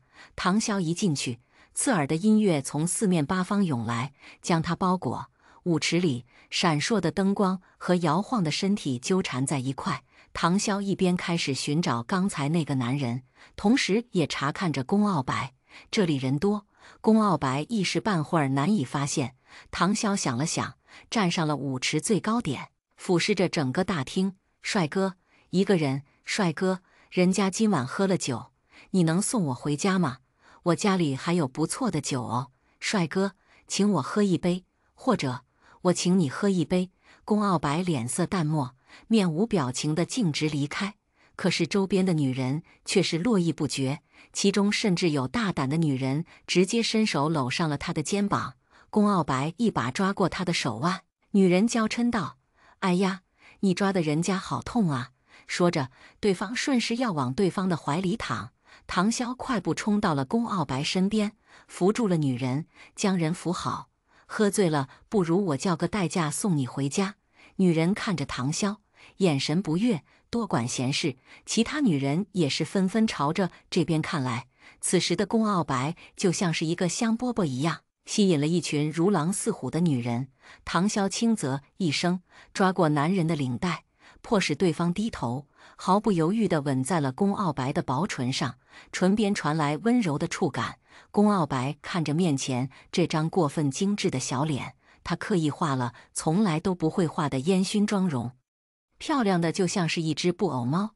此时他的小布偶猫张牙舞爪地护在他的面前，一爪子就像是抓到了宫傲白的心口，痒痒的。唐潇很快就和宫傲白分开，扫了一圈旁边的女人，他，我的，你们滚！几个女人咬咬牙，有些不甘心，早知道一个吻就能解决，刚才就应该扑上去的，被人给捷足先登了。看着他们离开，唐潇这才对着宫傲白说道：“你看看，如果我不来，你都要被人吃干抹净了。”吃他！宫傲白嘴角扬起一丝淡淡的笑意，潇潇说得对，第206章竟然和宋家有关系。唐潇没有发现宫傲白脸上的笑意，而是站在他的身边观察着四周。我让马文才去后门守着，你就待在我身边，别跑太远。刚才那个人到底是谁还未知，但是可以知道的是，对方的目标是宫傲白，所以唐潇自然就要护着他。再加上宫傲白这个足以让人惊叫的样貌，来这里就像是羊入狼群。唐潇是片刻不敢离开。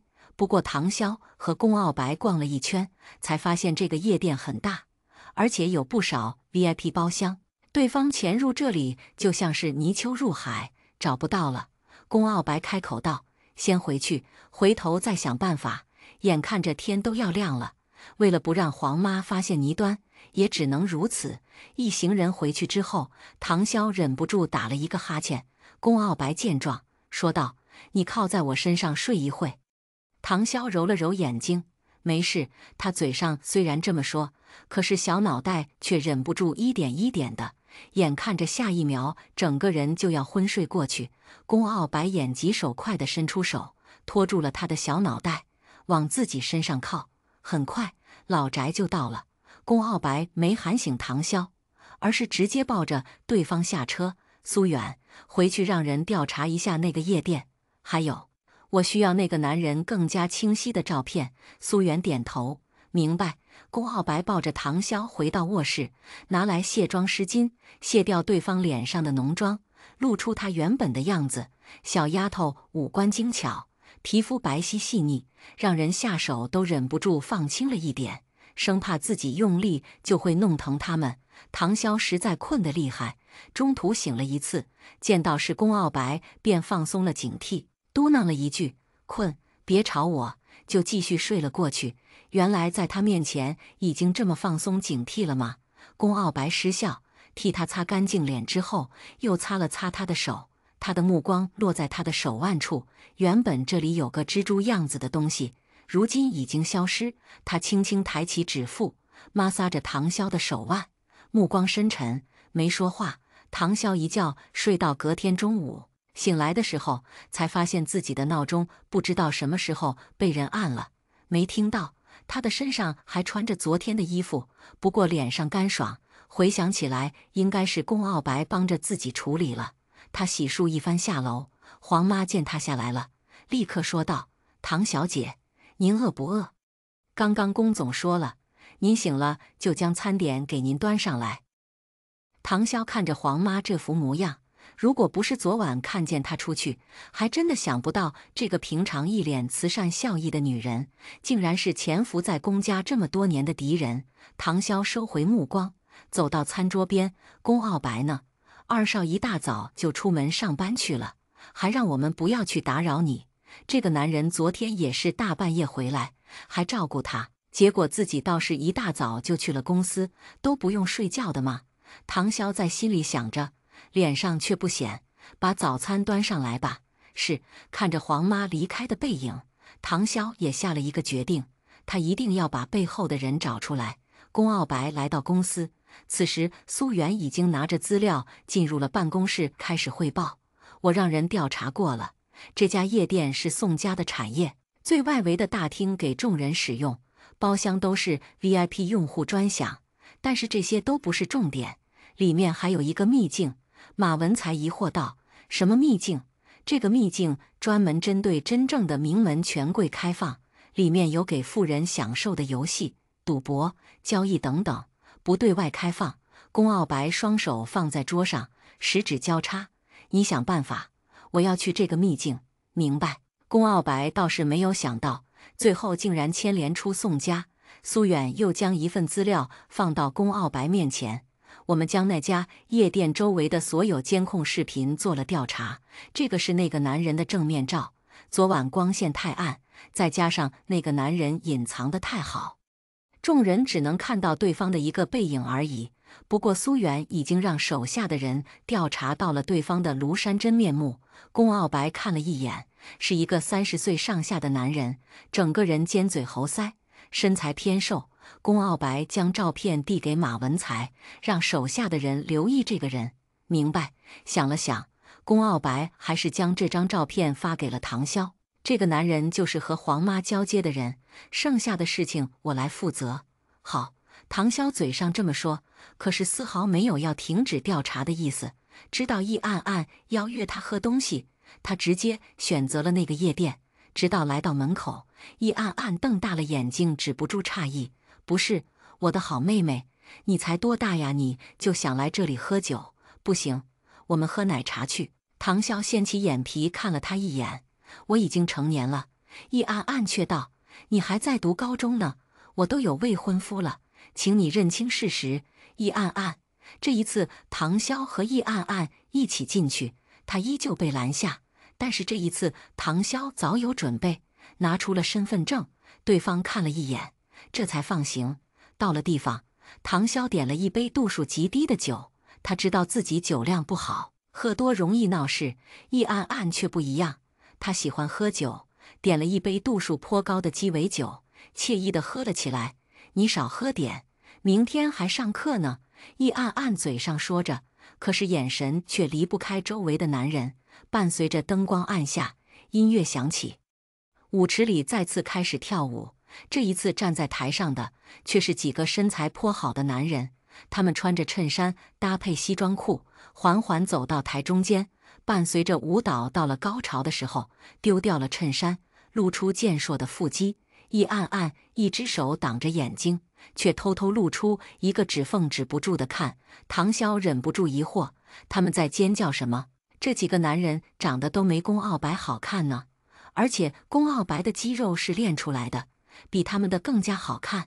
这些人真没眼福，这么点东西就嗷嗷叫的。易暗暗啧啧，不错，不错呀。唐潇忍不住说道：“吃点好的吧。”易暗暗反驳：“你以为是我不想吗？”唐潇挑了挑眉，没忘记自己的计划，但是为了不让易暗暗担心，于是借口去上厕所。他朝着洗手间的方向走，结果没想到在这里却听到了熟悉的声音。第207章，原来在这里等着呢。晴晴，你还别说，你推荐给我的小刀片挺好用，是吧？这东西我用过几次，特顺手，而且一般人根本看不出来痕迹。我刚才就用把刀片夹在指缝里，划破了一个贱女人的包包，看她敢不敢再次去勾引我男人。说话的人正是刘晴晴和杨露露。此时两个人正在洗手间补妆，说着刚刚的事情。杨露露笑着继续说道：“上一次你把唐潇那个臭丫头包给废了，她估计都没发现吧？”刘晴晴掏出口红给自己补妆，呵，就她那个蠢样，能发现的了才怪。不过也是你配合的好，唐潇算是明白过来了，为什么他之前背出去参加易暗暗同学会的包，背回来之后就有了一道口子。原来是他们在背后搞鬼，两个女人丝毫不知道门外的唐潇在偷听，还在乐此不彼地分享着用这个办法教训了多少人。看到他们气急败坏又心疼的模样，心里别提多得意了。下一秒，洗手间的灯突然关了，紧接着传来一声关门的声响。刘晴晴和杨露露吓得惊叫了一声：“啊，怎么好端端的停电了？这个地方到底怎么回事？等下我一定要去投诉。”突然，他们听到了一阵脚步声响起，刘晴晴声音惊恐：“谁在那里？”啊！杨露露被吓得一哆嗦。可是眼下黑暗这个环境，他们啥也看不见。晴晴，你怎么了？别吓我！下一秒，她迎面就被人打了一拳。哎呦！只是洗手间里的惨叫声被外面重金属的音乐所掩盖，外面的人根本听不到里面的声音。几分钟之后，唐潇拍了拍手出门，只剩下四仰八叉倒在地上不断哀嚎的刘晴晴和杨露露两个人。唐潇巡视了一圈，还是没发现那个男人的身影。不过唐潇并不在意，对方本就谨慎，怎么可能一下子就被找到？终于，唐潇回来了。易暗暗这边正和调酒师聊得火热，甚至都已经到了更换聊天方式的地步。唐潇走到旁边坐下，易暗暗这才放下手机。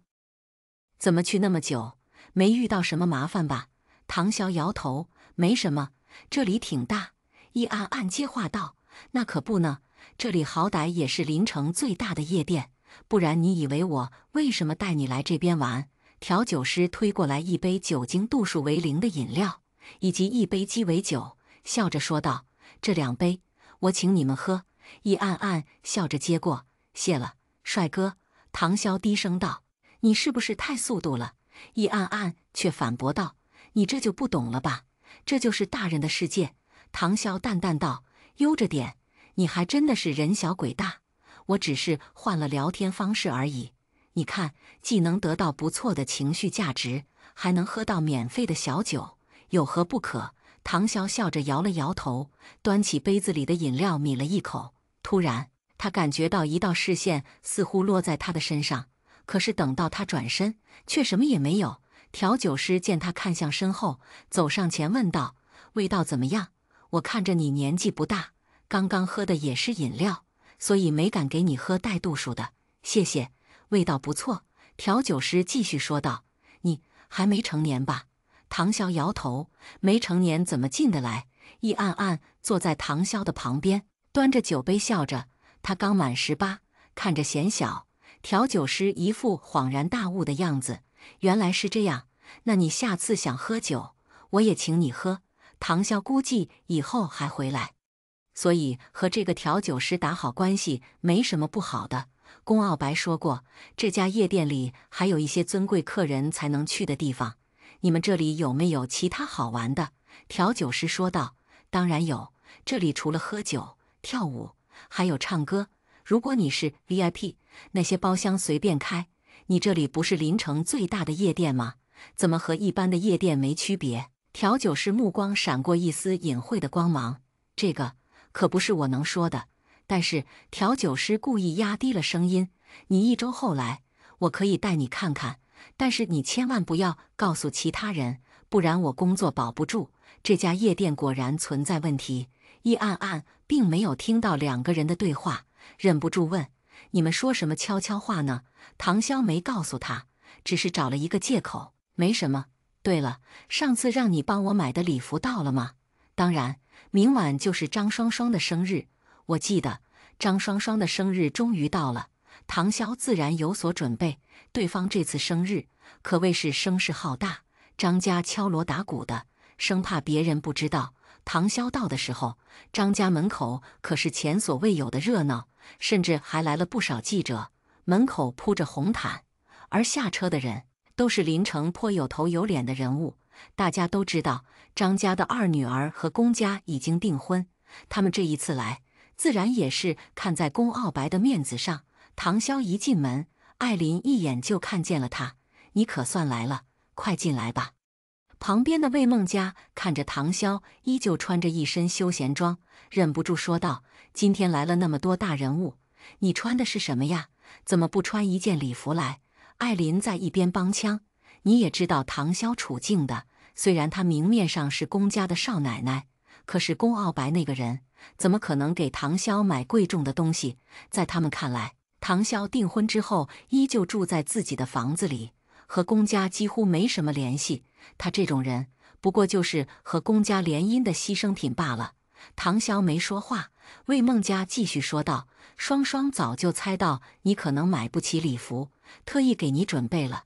跟我来吧，原来在这里等着呢。”唐潇默不作声地跟在身后，和他们一起来到张双双的卧室。此时的张双双正在房间里化妆，她穿着漂亮的公主裙，戴着小皇冠，整个人看上去就像是一个小公主。她看到唐潇这身打扮，眼神里是止不住的嫌弃，可是嘴上却说得好听：“你是我姐姐，我生日怎么可以让你穿得这么寒酸？我给你买了一件礼服，价格可不便宜，你赶紧换上。”第208章，给他最大的惊喜。唐潇看着面前的礼服，一眼就看出了其中的问题。他不动声色地开口道：“这么贵重的礼服，你舍得送个我？”张双双给自己画着眉，闻言从镜子里看了他一眼：“对你来说贵重，对我来说不过就是一件衣服而已。再说了，你代表的也是我们张家的颜面，你穿这么一身出现，丢的可是我们张家的脸。”唐潇没拿礼服，无功不受禄，我不需要。这件礼服可是他花了不少心思，找了不少人才做好的特殊礼服，目的就是为了让唐潇穿上。正所谓爱美之心，人皆有之。唐潇作为一个山野村姑，很少有机会能穿这么高档的礼服，所以张双双认为他肯定会接受。结果没想到这个唐潇给脸不要脸。艾琳闻言立刻说道：“你们都是一家人，分那么清楚做什么？让你穿你就穿上就是了。”魏梦佳也跟着帮腔：“就是你那么死心眼做什么？这件礼服可是高级定制款，一般人还穿不上呢。看得出来张叔叔他们都很重视你。”站在张双双身边帮助她化妆的陶璇璇也跟着说道：“这件礼服可是双双的心意，你们虽然之前闹过不少误会，但是眼下楼下那么多人，总不能让外人看了笑话吧？你好歹也是龚家的少奶奶，结果穿得这么寒酸，传出去也是让人笑话。”唐潇没说话，似乎是动摇了。张双双再接再厉，转过脑袋对着他开口：“爸妈说了，你生日没赶得上，给你办一次成人礼，这一次刚好借着我的这个生日，将你也介绍给众人，你就穿上吧。”唐潇挑了挑眉：“介绍我？”张双双自以为唐潇是上钩了，连忙说道：“当然，之前你回来也没能好好和众人介绍你，这一次我们肯定不会像上次那样犯错了。”唐潇点点头：“行，借你的浴室换身衣服。”好。唐潇一进去，张双双等人眼神都变了。艾琳兴奋道：“他上钩了。”魏梦佳不屑地笑了笑：“我可是听说了，这东西遇到水就会现出原形。”陶璇璇拿着手机，脸上满是阴险：“我已经准备好了，到时候我就把唐潇的洋相发到网上，让他出名。”张双双看着紧闭的浴室的门，嘴角扬起一丝蛇蝎般的恶毒笑意。他起身高傲地说道：“走吧，下面人已经等着了。张双双作为今天的主角，打扮得自然是十分精致。她穿着一抹粉色的公主裙，露出一双大长腿，头上还戴着同色系的蝴蝶结，整个人看起来年轻可爱，又充满活力。旁边的艾琳几个人虽然都是穿着礼服，可是几个人选择的颜色都是黑白的颜色，目的就是为了不抢张双双的风头。哟，这就是双双吧？一段时间不见，长得越发漂亮了。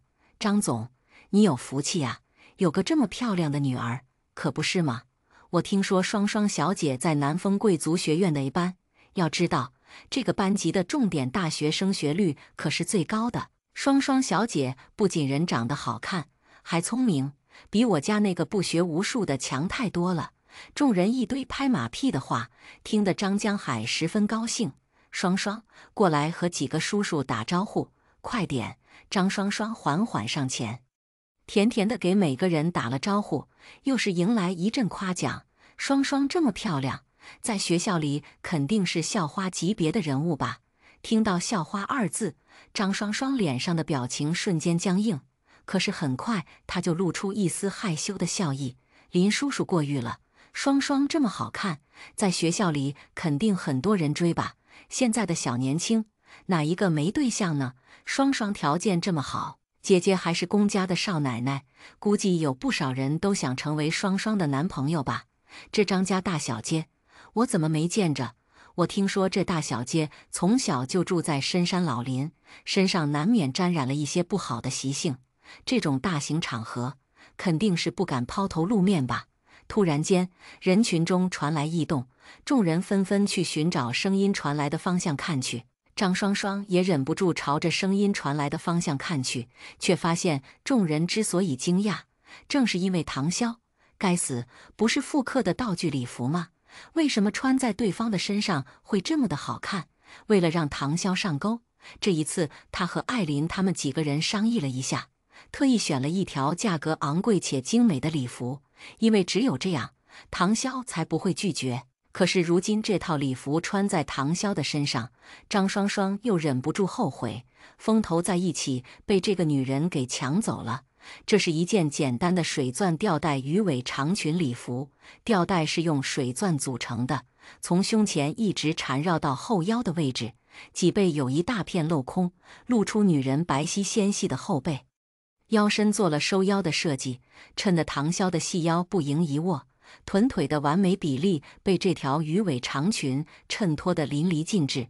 后腰的位置还有一个巨大的雾霾蓝蝴蝶结，让这一身黑色的鱼尾长裙显得不那么单调。唐潇将长发随意地挽起，戴上了同色系的耳环。她本就是少见的浓颜系美女，此时这艳得锋利的五官在灯光的笼罩下，美得圣腰。在场的人无一不发出感叹：这就是张家大小姐吧？也难怪会被公家的人看上，没想到这么漂亮。漂亮有什么用？你没看到公家二少是个什么德行？她嫁过去也不过是守活寡而已。你小点声，今天多少人是冲着公家的人才来参加这场晚宴？小心隔墙有耳。听到对方这么说，刚才那人的气焰才消散下去一点。张双双皮笑肉不笑地看着唐潇：我给姐姐选的这件礼服，姐姐还喜欢吗？旁边的人听到了，立刻说道：这件礼服我记得是当季新款吧？可不便宜。你们两姐妹关系可真好。不等唐潇回答，张双双就已经开口：那当然，她可是我姐姐。说着，她一把挽着唐潇的胳膊，笑着说道：等下和我一起切蛋糕吧。等下蛋糕推出来的时候，旁边会有放着冰镇的冰桶，他早已经让服务生将已经化成水的冰桶放在了旁边，到时候就要在整个晚宴最热闹的时候，给唐潇最大的惊喜。第209章，这就是给你准备的惊喜。如果唐潇拒绝，那么他自然还有其他准备，可是他却能利用这个机会，让众人知道，这个明面上的公家少奶奶，张家的大小姐，实际上小肚鸡肠，不知好歹，连切蛋糕都不乐意。没想到唐潇竟然答应了。可以，张双双眼底闪过一丝狠色，不过继续笑着说道：“姐姐，今天二少怎么没来呀？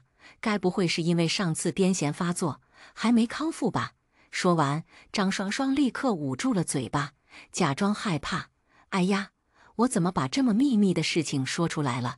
姐姐，我错了，我就是一时嘴快，你别怪我。”可是刚刚张双双的话却引起了周围人的注意。虽然如今的龚傲白没有继续戴着面具，可是他依旧低调，不用出现的场合都很少出面，哪怕他出席一些重要场合，媒体记者也不敢拍摄照片。所以这些无法接触到龚傲白圈子的人，压根都不知道此时的龚傲白已经没有继续戴着面具。他们固有的思想都是龚傲白有隐疾，容貌丑陋，无法像正常人那么行走。结果却没有想到，这个人竟然有癫痫。对方不说还好，说起这件事情，唐潇自然记起上次龚傲白毒发的时候，这个女人的所作所为。唐潇皮笑肉不笑地说道：“癫痫？”张双双一脸无辜地点头：“是呀，上次我在外面刚好遇到二少癫痫发作，我当时被吓到了，没有反应过来，也忘记了喊救护车，让姐姐生气了。二少这一次没来，该不会是还没有恢复吧？”唐潇冷冷道：“他没有这个病，而且他很好，不劳你费心。”张双双笑着：“这样啊，姐姐既然这么说，那便没有好了。毕竟让众人知道这个，也不是什么光彩的事情。”唐潇眸色一冷：“收起你这副惺惺作态的样子。龚傲白是什么样的情况，轮得到你来说三道四？你算个什么东西？”张双双没有想到唐潇竟然说翻脸就翻脸，一点面子都不给。可是眼下他又不好发作，只能勉强堆积着笑意：“姐姐，我就开个玩笑，你怎么生气了？”张江海不悦道：“你妹妹只是好心的问问二少的情况，你什么态度？”一边围观的人打着附和：“唐潇小姐，这你妹妹也是关心你吗？就是那么严肃做什么？小丫头果然是开不起玩笑。”张双双站在一侧，压制着嘴角的笑意：“姐姐，我以后再也不开这个玩笑了。”“玩笑？你看看在场的人，谁敢开龚家二少的玩笑？”唐潇目光悠悠地看着他：“我的好妹妹，今天一过，你可就成人了，说话做事都是要负法律责任的，明白？”所有人刚才都觉得唐潇有些冷血无情，妹妹这么替他说话，不过是问起龚傲白的事情，就被他这么冷言冷语的打发了。可是眼下听到唐潇这么一说，瞬间明白过来，龚家人的身份。其实他们这些人能在背后议论的，别说张双双，就连他们在场的几个人都怕是受到牵连。张双双再一次如鲠在喉，咬牙切齿地点了点头。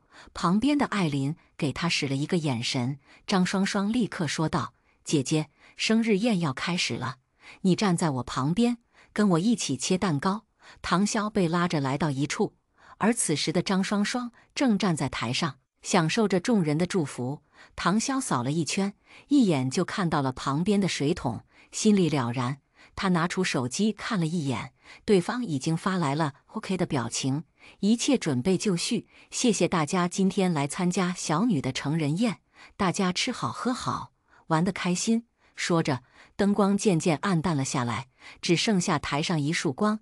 客厅的房门被打开，蛋糕被推了出来，整个客厅黑漆漆一片，只剩下张双双头顶的灯光以及蛋糕车上的灯光。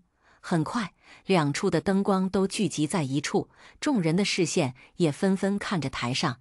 张双双等着就是这一刻，眼下所有人的视线都在看着这边。如果让唐潇出丑，那么他将避无可避，被所有的人围观。张双双殷勤地站在唐潇的身边：“姐姐，我把生日愿望分你一个。”此时，艾琳趁着灯光找不到的地方，慢慢移动到水桶的旁边。这里原本放着冰桶，就是冰镇葡萄酒的，所以出现在这里并不会觉得突兀。趁着唐潇的视线盲区，艾琳提着水桶，就等着张双双发号指令。张双双脸上的笑容越发得意：“各位，我的姐姐之前在外面受了不少苦，没有过完整的生日。今天这个我的生日宴也是我姐姐的生日宴，我将把我的愿望分给姐姐。说着，张双双一字一句看着唐潇说道：“姐姐，你惊喜不惊喜？”话音一落，张双双立刻要后退一步，结果没想到唐潇一阵扎在了她的腰上，瞬间张双双腰部以下失去了知觉，站着一动都无法移动。唐潇快速后退一步，退到了黑暗中。几乎是同一时间，艾琳的一桶冰水直接泼到了张双双的身上。这还不算，头上的彩球也突然炸开，一桶面粉倾泻而下，直接将张双双变成了一个白色的雪人。啊！张双双惊恐地惊叫出声，这水沾上了面粉，直接变成了浆糊般粘在身上，拿也拿不掉，发型凌乱。此时的他刚好站在光束中间，没有人注意到楼上的位置，一个人影悄悄离开，对方不是别人，正是马文才。知道唐潇找自己帮忙，马文才自然是答应了，提前准备了这么一份大礼。旁边的向兰芝急忙跑了上来：“双双，这是怎么回事？唐潇，是不是你搞的鬼？我就知道你这个贱丫头没安好心，你妹妹过生日，你却把她搞成这样，我们张家怎么就出了你这么一个蛇蝎心肠的贱货，心思如此恶毒，早知道我应该当初就找人把你掐死，也不让你活到现在。”唐潇对于向兰芝的咒骂充耳不闻，冷笑一声：“这可是你的好女儿自己准备的惊喜，我只是临时被她拉着来切蛋糕的，我怎么知道怎么回事？你还敢狡辩？”说着，向兰芝抬手就要打。第210章，你应该叫我嫂子。没想到向兰芝的手直接被唐潇抓住了。唐潇冷声道：“你以为你是在跟谁在说话？”唐潇一把甩开他的手，向兰芝差点没站稳，踉跄了一下。他愤愤地看向唐潇，可是迎上对方凌厉的眸子，心里忍不住一惊，这个臭丫头的眼神怎么这么摄人，就和宫傲白一样，看得让人心底发凉。张双双站在一侧，气得张牙舞爪。这是什么东西？到底是谁？唐潇，是不是你搞的鬼？肯定是你，你就是为了让我出糗。说着，张双双端起一杯的酒杯，直接将上面的酒水泼向了他。唐潇后退一步，可是酒水还是沾到了他的裙摆。但是张双双意料之中的情况并没有出现。不对，她的裙子怎么一点事情都没有？唐潇扫了她一眼，眼里闪过一丝冷色：“你觉得这一切是我安排的？可是你是不是忘记了，是你拉着我来到这里切蛋糕？而且刚才我分明看见了，是你的好闺蜜站在我的身边，那桶水也是她泼的，关我什么事情？”唐潇的声音不卑不亢，刚好被众人听得清楚。而刚刚张双双和向兰芝两个人对唐潇的态度，也被众人一一看在眼里。果然寄人篱下的日子不好过呀！刚才还以为真的是母慈子孝，姐妹和睦呢，结果没想到私底下竟然是这样的关系。刚才还觉得唐潇这孩子脾气倔，不好相处，结果没想到私底下受了这么多委屈。你听听刚刚向兰芝咒骂的话，多难听！这有了后妈，自然有了后爹，也辛苦孩子了。分明就是这张双双非要拉着唐潇来到这边切蛋糕。再说了，场地都是他们自己布置的，结果却能赖到唐潇身上。底下的人议论纷纷，向兰芝自然感觉面子有些挂不住。此时张江海也走了出来，瞪了他们一眼，快速说道：“还站在这里做什么？还嫌不够丢人吗？赶紧下去！”向兰芝只好带着张双双先下去。张双双还想说什么，可是一张嘴脸上的面粉就不断往下掉，只能先离开。张江海站在台上，脸上带着抱歉的笑意：“对不住啊，大家，刚刚给大家看笑话了，都是小孩子们不懂事，私底下商量着玩游戏给小女庆生，结果没想到一不小心过火了，简直被一些婚闹还过分。我那人这段时间身体不好，一直忙着做公益项目，给一些流浪的小猫小狗提供帮助，结果那些猫狗贩子太过分了，虐杀、贩卖等等层出不穷。我内人这段时间一直和这些猫狗贩子打官司，目的就是还流浪的猫狗一个公道，脾气不免有些暴躁了，给各位带来不好的影响，我们深感抱歉。”听到张江海这么说，在场不少人纷纷动容，特别是一些年轻的女孩子一听，瞬间动了恻隐之心。那些天杀的猫狗贩子，到处偷猫偷狗，实在是太可恶了，该骂。也难怪张夫人最近脾气这么大，天天和这些人打交道，能不火大吗？喜欢猫猫狗狗的人，怎么可能有坏心思呢？唐潇站在一侧，不免有些冷笑。拯救流浪猫狗，他怎么没听过？不过是张江海这么多年混迹商场，练就了一身随口胡诌的本事罢了。眼看着众人的怒意被逐渐平息，张江海脸上的神情这才好看了许多。他看着唐潇，皮笑肉不笑道：“刚才是你妈妈和妹妹不对，我代他们向你道歉。对方这么说，不过是说给外人听罢了，不过是演戏，谁还不会几句茶言茶语了？爸，你是在和我道歉吗？没事，从小到大我都习惯了。双双毕竟是比我小了几个月的妹妹，我自然会让着她。妈妈她，我早已经习惯了，没事的，你还是去看看他们吧。要是被他们知道你在安慰我，我怕他们会更加生气。”站在一边的人听到唐潇这么说，眼神瞬间几个来回对视，张江海脸上的神情差点绷不住，却只能说道：“你这孩子，爸妈只是关心你。”唐潇微微一笑：“谢谢你的关心。”说着，他转身便离开，只剩下对方一个人留在现场。还以为对方给自己准备了多大的惊喜呢，结果没想到就这么一个小插曲。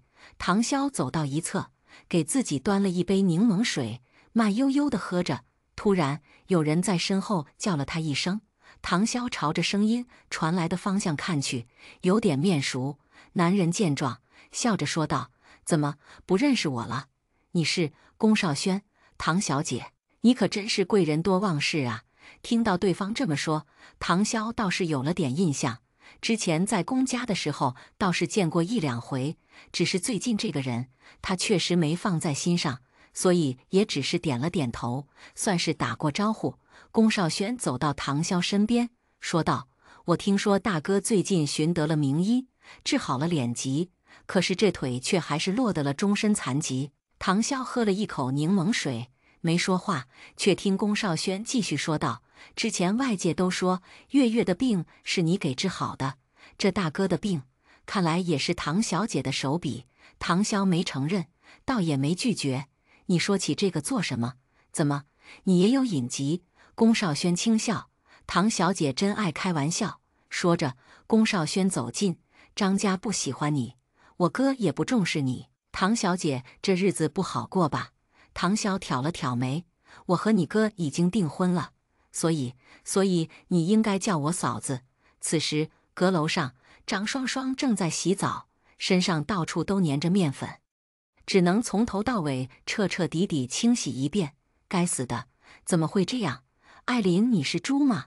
唐潇那么大的人你看不见，偏偏往我身上泼。艾琳急忙解释：“真的不怪我，这个唐潇他狡猾得很，好像背后长眼睛一样，直接避开了。而且那袋面粉真的不是我做的。”这个张双双倒是相信，毕竟他们的计划根本就没有面粉。陶璇璇建议道：“等下我去调查监控好，肯定把装面粉的人找出来。”门外，向兰芝催促道：“赶紧洗完出来，打扮一下，等下宋家少爷还要来呢。”第211章，等待唐潇上钩。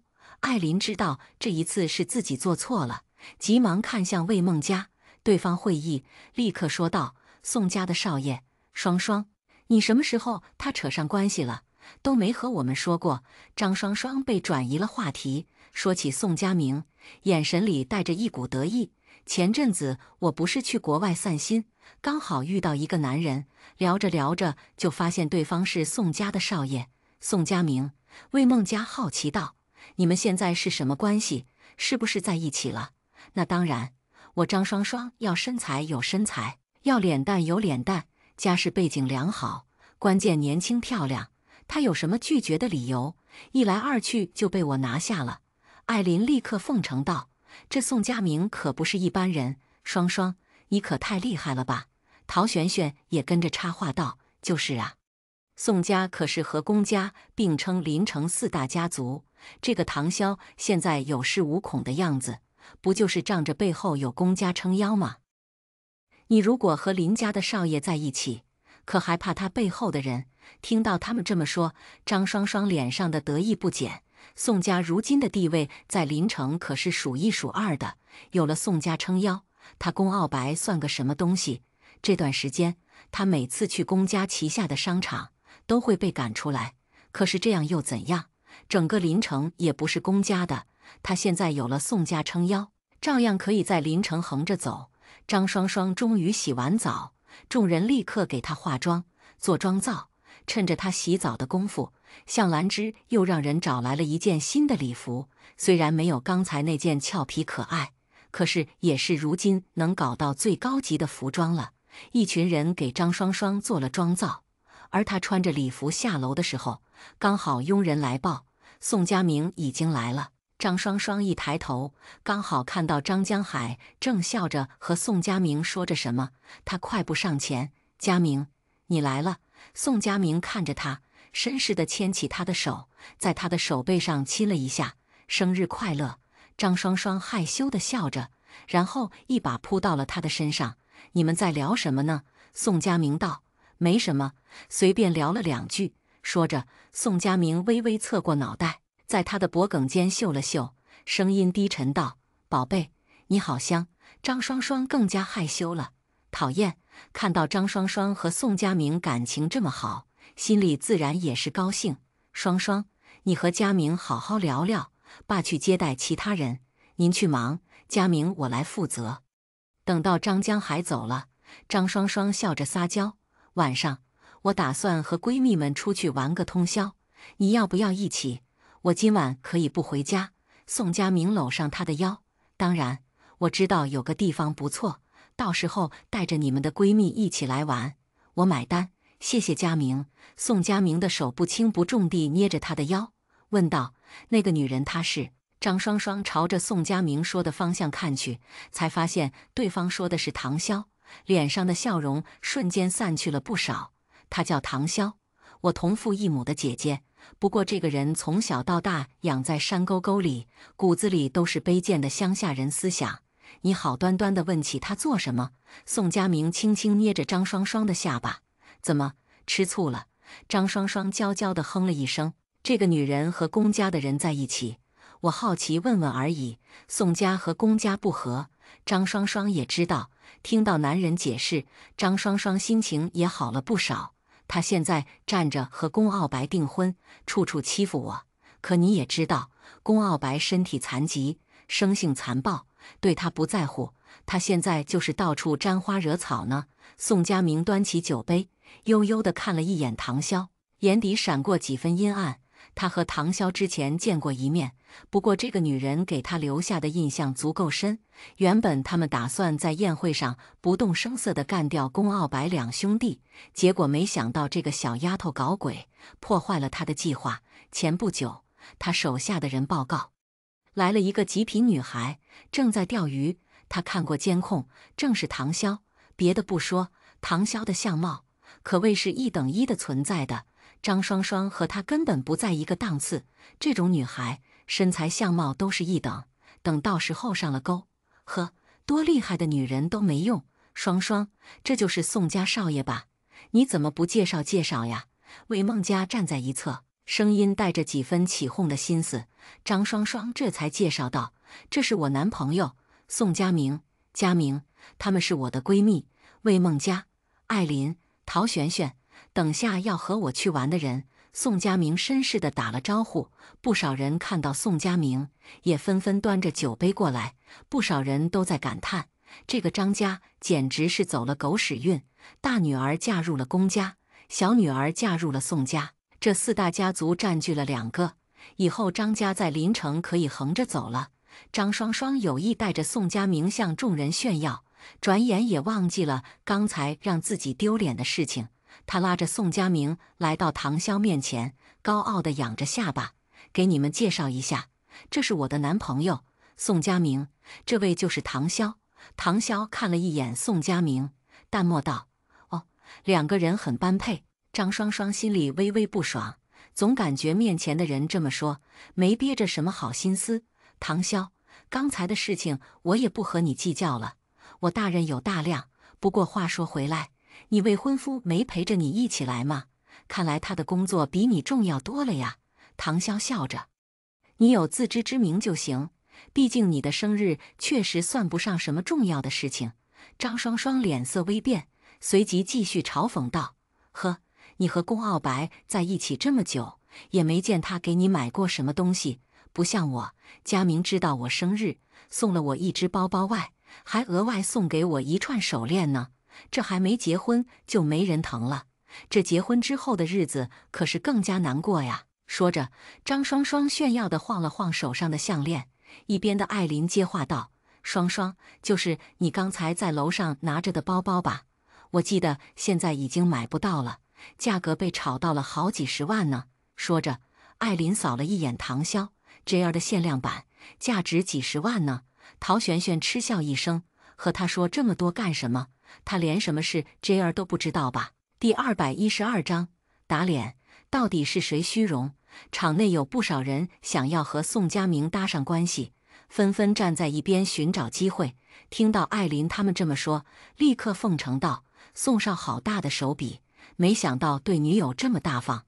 宋少对双双小姐果然很好，那只包包我也想去买，可是临城根本调不到货，我等了好几个月了，没想到被宋少买到了。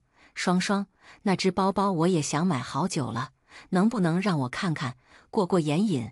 听着旁边人羡慕的声音，张双双心情越发好了。刚刚在台上丢了人，眼下她自然要好好的重新夺回脸面。于是她看了一眼艾琳：“去帮我把包拿下来。”艾琳立刻去房间里拿了。张双双挽着宋佳明的胳膊，笑得妩媚：“这一次真的辛苦我们佳明哥哥。”唐潇忍不住翻了一个白眼：“这就把哥哥叫上了，下次送个更贵的，是不是得叫祖宗？”很快，艾琳就将包包拿了下来，毕恭毕敬地递到张双双手里。张双双得意地冲着唐潇炫耀：“你一辈子都没背过这么好的包包吧？现在市面上可是很难买到的，给你看一眼，你就知足吧。”唐潇盯着这个包，越看越眼熟，这不是我之前买菜的包包吗？闻言，所有人纷纷大笑起来。张双双不屑道：“就你，唐潇，你这是吹牛也不打草稿啊！就是这包你有钱都不一定能买到。再说了，你拿几十万的包包当买菜篮子，你觉得我们会信吗？唐潇，你这是把我们当傻子呢？有本事你拿出来让我看看，别拿着地摊货20块钱的包包当20万的，垃圾和包包怎么能相提并论？”艾琳、魏梦佳和陶璇璇几个人轮番将唐潇羞辱了一番。周边的几个女人闻言，看着唐潇也是一脸怀疑。毕竟按照张双双说的，这个女孩儿应该不具备多少财力才对。唐潇转动着酒杯，悠悠开口：“这只包包，我现在拿不出来。”张双双嗤笑一声：“唐潇，我是没见过脸皮比你还厚的人了。我看这天上莫不是有牛在飞吧？”龚少轩坐在一侧，并没有帮忙的打算，因为他发现唐潇这个女孩儿身上并没有出现害怕的神情。被这么多人围着骂，他似乎半点都不惊慌。因为你手中这只包包，就是我让人放到二手平台上打骨折价卖出去的那只。张双双等人闻言笑得更欢了，并没有注意到旁边宋佳明的脸色有微妙的变化。你们听听，这个人竟然说我的包包是他的，还是打骨折价卖出去的。这话说出来，你不心虚吗？你拿20万的包包当买菜包，你正当我们是傻子呢。艾琳嘲讽道：“你说这只包包是你的，你有证据吗？”唐潇悠悠开口：“你闻闻你手上这只包包，有没有带着一点过期牛奶的味道？”张双双压根不相信，这包可是上好的小牛皮，哪有你说的什么牛奶味？你不懂就不要乱说。唐潇继续说道：“是这样吗？如果我没记错的话，这只包包外面还有1到10公分左右的口子，是我修补好的。张双双拎着包大方地向众人展示。笑话，你说我的包有修补的痕迹，你倒是说说看，修补的痕迹在哪儿？宋佳明轻咳一声，低声道：“算了，不用和他争辩。”张双双却道：“为什么不？他都污蔑你送了一个2手的包给我，我当然要辩解清楚。包包是我自己修补的，一般人当然看不出来。不过我用的材料特殊，关灯之后用紫外线一照，就能明显看出一道修补的印记。这个我可是在2手平台说得清清楚楚，想必购买的人不会不清楚。”唐潇说着，看了宋佳明一眼，对方显然有些心虚，可偏偏张双双不信邪，愣是要当面拆穿唐潇的虚伪。好，那我们便试试，诸位也帮忙做个见证。这个包包可是我男朋友给我买的，可是这个唐潇一直说我的包是2手残次品，还是这个包包是从他的手里出售。我对他向来是尊重的，但是我无法接受有人诋毁我对象。我们就一起看看，到底是谁在撒谎。不少人站在一处看看好戏，毕竟一个是龚傲白的人，一个是宋佳明的人，他们不好随便站位。很快，大厅的灯光被调暗，有人拿来紫外线灯，在包包上扫了一遍，一测什么都没有。张双双脸上带着笑意，一副势在必得的模样。紧接着光线照到另外一侧的时候，赫然出现一道口子，在光线的作用下特别明显。你一直宝贝着这个包，不妨打开闻闻，到底是包包自带在的气息，还是我之前拎着去买菜的时候不小心弄翻了牛奶的气味呢？张双双还不死心，打开了包包。可是这浓烈的香水味搭配上过期牛奶的臭味，在场的人纷纷捂住口鼻，有些人甚至出现了干呕的现象。很快，场内灯光恢复，唐潇看着张双双苍白的脸，看似漫不经心地开口：“这包包我是半卖半送，1000块钱让人挂在了2手平台，没想到你这么喜欢，早知道我就不卖了，拿来送你。”张双双死死地瞪了一眼唐潇，随后又看向宋佳明：“这是怎么回事？我怎么知道？”宋佳明自然不会当着这么多人的面承认。张双双还要追问，宋佳明却不耐烦地转身要走。眼看着他们2人离开，周围的人自然也猜到了1、2，纷纷退去。这宋家少爷看来也不是很爱这个女人嘛，不过就是玩玩，随便拿点小恩小惠施舍一下罢了。有些人就是看不清自己的位置。龚少轩看向唐潇，举起酒杯。唐小姐总是让人眼前一亮。唐潇自顾自地喝着杯子里的柠檬水，没说话。张双双追着人来到门口：“佳明哥哥，你难道不应该给我一个解释吗？”宋佳明却不耐烦道：“解释什么？这个包我是让人去帮忙拿货，谁知道他拿了一个这样的给我，我都还没找人算账。”说着，宋佳明驾车离开，只留下站在原地的张双双。张江海也急忙追了出来，大惊道：“宋少怎么走了？你也真是的，好端端的惹宋少不高兴做什么？”张双双此时心里也是哑巴吃黄连，有苦说不出。就在这时，一辆豪华轿车在门口停下，车门打开，里面下来一个身姿颀长的男人。在看清男人的脸时，张双双愣住了，她从来没有见过这么帅气的男人。第213章，看来上次给的教训还不够。旁边的向兰芝一脸诧异，这个男人一身高级定制的手工西装，再加上这张足以让人过目不忘，甚至惊为天人的英俊面容，这种高质量的男人，他竟然一点印象都没有。看对方这副打扮，显然不是一般人。向兰芝急忙拉着张双双上前：“这位先生，您也是来参加小女的生日宴吗？”他们之前只见过戴着面具的龚傲白，所以对如今摘下面具的龚傲白自然是不认识。男人只是看了他们一眼，径直往里走。向兰芝看着他进门之后，更加确定对方就是来参加生日宴的，低声对着张双双说道：“快进去，和人家打个招呼。”张双双虽然有些心动，可是忍不住道：“妈，这要是被佳明哥哥知道了，怕是不好吧？”向兰芝却说道：“人家是专门来参加你的生日，你去打个招呼怎么了？再说了，这个男人刚刚坐的车一看就价值不菲，再看看对方身上的西装，虽然没写上什么牌子，可是一看就是高级定制，和这种人打好交道，肯定没错。你快去。”听到向兰芝这么说，好像确实没什么问题。向兰芝和张双双进入大厅，开始寻找那个男人的身影。结果找了一圈，发现对方竟然站在唐潇的身边，有说有笑。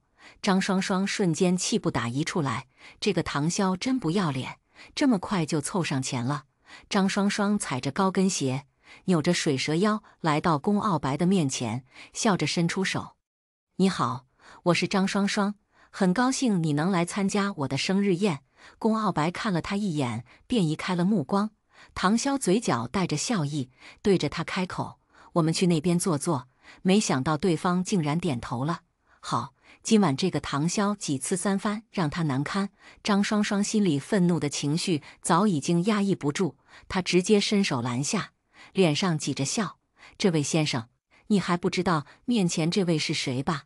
我给你介绍介绍。”唐潇推开他的手：“不劳你费心。”张双双却不依不饶：“怎么？害怕我戳穿你？”说完，张双双看向龚傲白，继续说道：“她叫唐潇，是我同父异母的姐姐，从小就在大山里长大。可一般的豪门闺秀自然有很大的差别。这位先生，你应该还不知道吧？她为了钱，早就和龚家二少订婚了。我可是亲眼看到龚家二少犯病恐怖的样子，就这样，她都乐意嫁。为了钱，估计什么都干得出来。我劝你还是小心点。”龚傲白冷冷头去一瞥，看来我给你的教训还不够。张双双脸上的笑容瞬间僵硬在脸上，对方的声音似乎有些似曾相识。再看对方手上握着的那把龙头拐杖，刚才站得远，他没注意，现在一看，张双双瞬间瞪大了双眼。面前的男人不是龚傲白是谁？他吓得后退2步，脸上的血色瞬间褪去。向兰芝随后赶来，还想说什么，可是看着张双双这副模样，忍不住道：“你这是怎么了？妈，他是龚傲白。”这一下，向兰芝脸上的神情也变了。不是说龚傲白是恶疾缠身，不敢以真面目示人的丑男吗？怎么会长得这么好看？向兰芝快速反应过来：“二少大驾光临，有失远迎。潇潇这孩子也真是的，二少要来也不提前说一声。”旁边的人听到龚傲白的名字，纷纷朝着这边看来，不少名媛们纷纷瞪大了双眼。他们都没有想到，龚傲白私底下竟然长得这么帅气。一些商人们更是上前，试图引起龚傲白的注意。这边张江海也走了过来，脸上堆着笑：“二少，好久不见啊！等下我们爷俩喝一杯。”张江海这一声爷俩，瞬间将自己和龚傲白的关系拉近，同时也告诉了其他人自己的身份。可是龚傲白却并不由着他，张总倒是养了一个好女儿。张江海原本还以为对方说的是唐潇，立刻说道：“应该的，以后唐潇嫁过去，一定要帮着丈夫家里好好做教育，好好相夫教子，一切以家庭为中心。”龚傲白轻笑一声，打断了他的话：“你的好女儿张双双对我的身体倒是挺在乎，如果她不说，我差点都忘记了之前在外面我身体不舒服，还是多亏了张双双小姐。”龚傲白的声音不带一丝情感，可是在张江海一家人听来却是脊背发凉。之前张家的人就被限制去龚家旗下所有的上商店，张江海一直张双双去道歉，可是他却倔强地觉得去道歉很丢脸，压根不乐意道歉。再加上龚家也一直没提起这件事情，所以张江海也便没再多说什么。毕竟唐潇身体里可是流着自己的血，迟早可以利用他来摆平这件事情。结果没想到事情还没结局，龚傲白已经兴师问罪。张双双咬着牙，不甘心道：“你自己犯病，本来就是事实，我只是实话实说。再说了，外面的人都是这样传的，你自己也拄着拐杖，不怪别人说你有病吧？闭嘴！”张江海抬手就给了张双双一耳光。二少如何也是你能议论的？你再继续胡说八道试试！赶紧给我道歉！张双双没有想到自己竟然在生日当天还被人打了一巴掌，捂着脸颊，诧异地看着张江海：“你打我？”向兰芝立刻走到张双双旁边，说道：“你别惹你爸生气了，赶紧道歉。”旁边的人听到张双双刚才那句“外面的人都是这样传的”，心里就猛地一咯噔。这个女生脑子不清醒吧？竟然还想拉着他们下水！我可是听说二少的身体早已经恢复，这个张双双简直就是胡说八道。就是刚才一口一个姐姐叫的亲热，结果一回头竟然这么诋毁，真的是忍心可怕。本来就是寄人篱下，伪装的好而已。如果不是二少爷唐萧撑腰，这个张双双还不知道怎么嚣张呢。我听说了，公家二少之前拒绝了所有张家合作，也拒绝张家的人进入公家旗下任何商场。这个张家还是没学乖呢。听着周围人议论纷纷，张江海也按耐不住，对着张双双怒吼道：“还不滚过来道歉！”第214章，他的护短。张双双心里自然是十分的不甘心，可是眼下这种情况，如果他不道歉，指不定外面的流言蜚语是多么大。他被一堆人看不起不说，到时候这些话再传到宋家明的耳朵里，他可就是真的完蛋了。对不起，姐姐。二少，我刚刚脑子不清醒，所以说了胡话。唐萧冷嗤一声，那这个脑子不清醒的时间还真够长的，说了那么多的胡话。张双双心里恨不得将唐萧狠狠踩在脚下，可是却又无可奈何。他死死地盯着唐萧身上这件衣服，刚刚在衣角的一片沾湿了，可是衣服并没有反应，难不成是水太少了？这么想着，张双双心里再次有了主意。姐姐，我真的一时糊涂，你想怎么骂我怎么打我，我都不会还手的。旁边的张江海也跟着劝说道：“潇潇，你妹妹也知道自己错了，她就是一个小孩子，你别和她一般计较。当然，在场的人都知道宋家和龚家不和，也有人早早站队。毕竟之前龚家三兄妹，一个残，一个命不久矣，剩下一个小姑娘还是痴呆，不足为惧。所有他们早就和宋家盘根错节，对唐萧和龚傲白自然是看不上，只是露着笑脸做老好人的样子。小姑娘今天生日，这件事情我看就算了吧，是吧？是啊，二少何必和一个小姑娘计较？大人不计小人过。周围有不少人依附，几乎把龚傲白架在了哪里。龚傲白缓缓开口，对着张江海道：“子不教，父之过。”潇潇没比张双双大多少，却要忍他让他。张总，你这偏心未免太偏了。或许张总最近忙着小女儿的成人宴，忘记了潇潇是我的人，得罪了他就是得罪了我。我这人性格不好，爱护短，张总应该知道我的意思。原本张江海是想利用众人来平息这件事情，结果没想到龚傲白丝毫没有退让，他只能悻悻地点头。二少放心，我一定严加管教。龚傲白这么说，其他人哪里还敢吱声？事情这才过去。可是这场明明是给张双双举办的成人礼，根本就没人在乎，大家只记得他接二连三的丢脸罢了。张双双被带到房间，气得浑身发抖。妈，他们实在是太过分了。向兰芝心疼地说道：“妈都知道，你受委屈了。这个唐萧简直是过分。”张双双委屈道：“您之前不是说要给他好看吗？结果怎么还不收拾他？”向兰芝立刻说道：“这不是没找到机会吗？你放心，妈找了人，肯定好好治他。”张双双一想到龚傲白，心里便有些不悦。他都没想到龚傲白竟然这么帅。原本和龚家订婚的人是我，这个唐萧不过是运气好，捡了我不要的。结果现在却起气压到我头上。向兰芝眼神里闪过一丝狡黠：“乖乖，你想不想让龚傲白和唐萧退婚？当然，凭什么唐萧可以和那么帅气的男人在一起，而且宫傲白看起来挺喜欢唐潇的，至少这一次为了他站出来。不对，宫傲白只是为了自己的脸面罢了，肯定不是真的喜欢。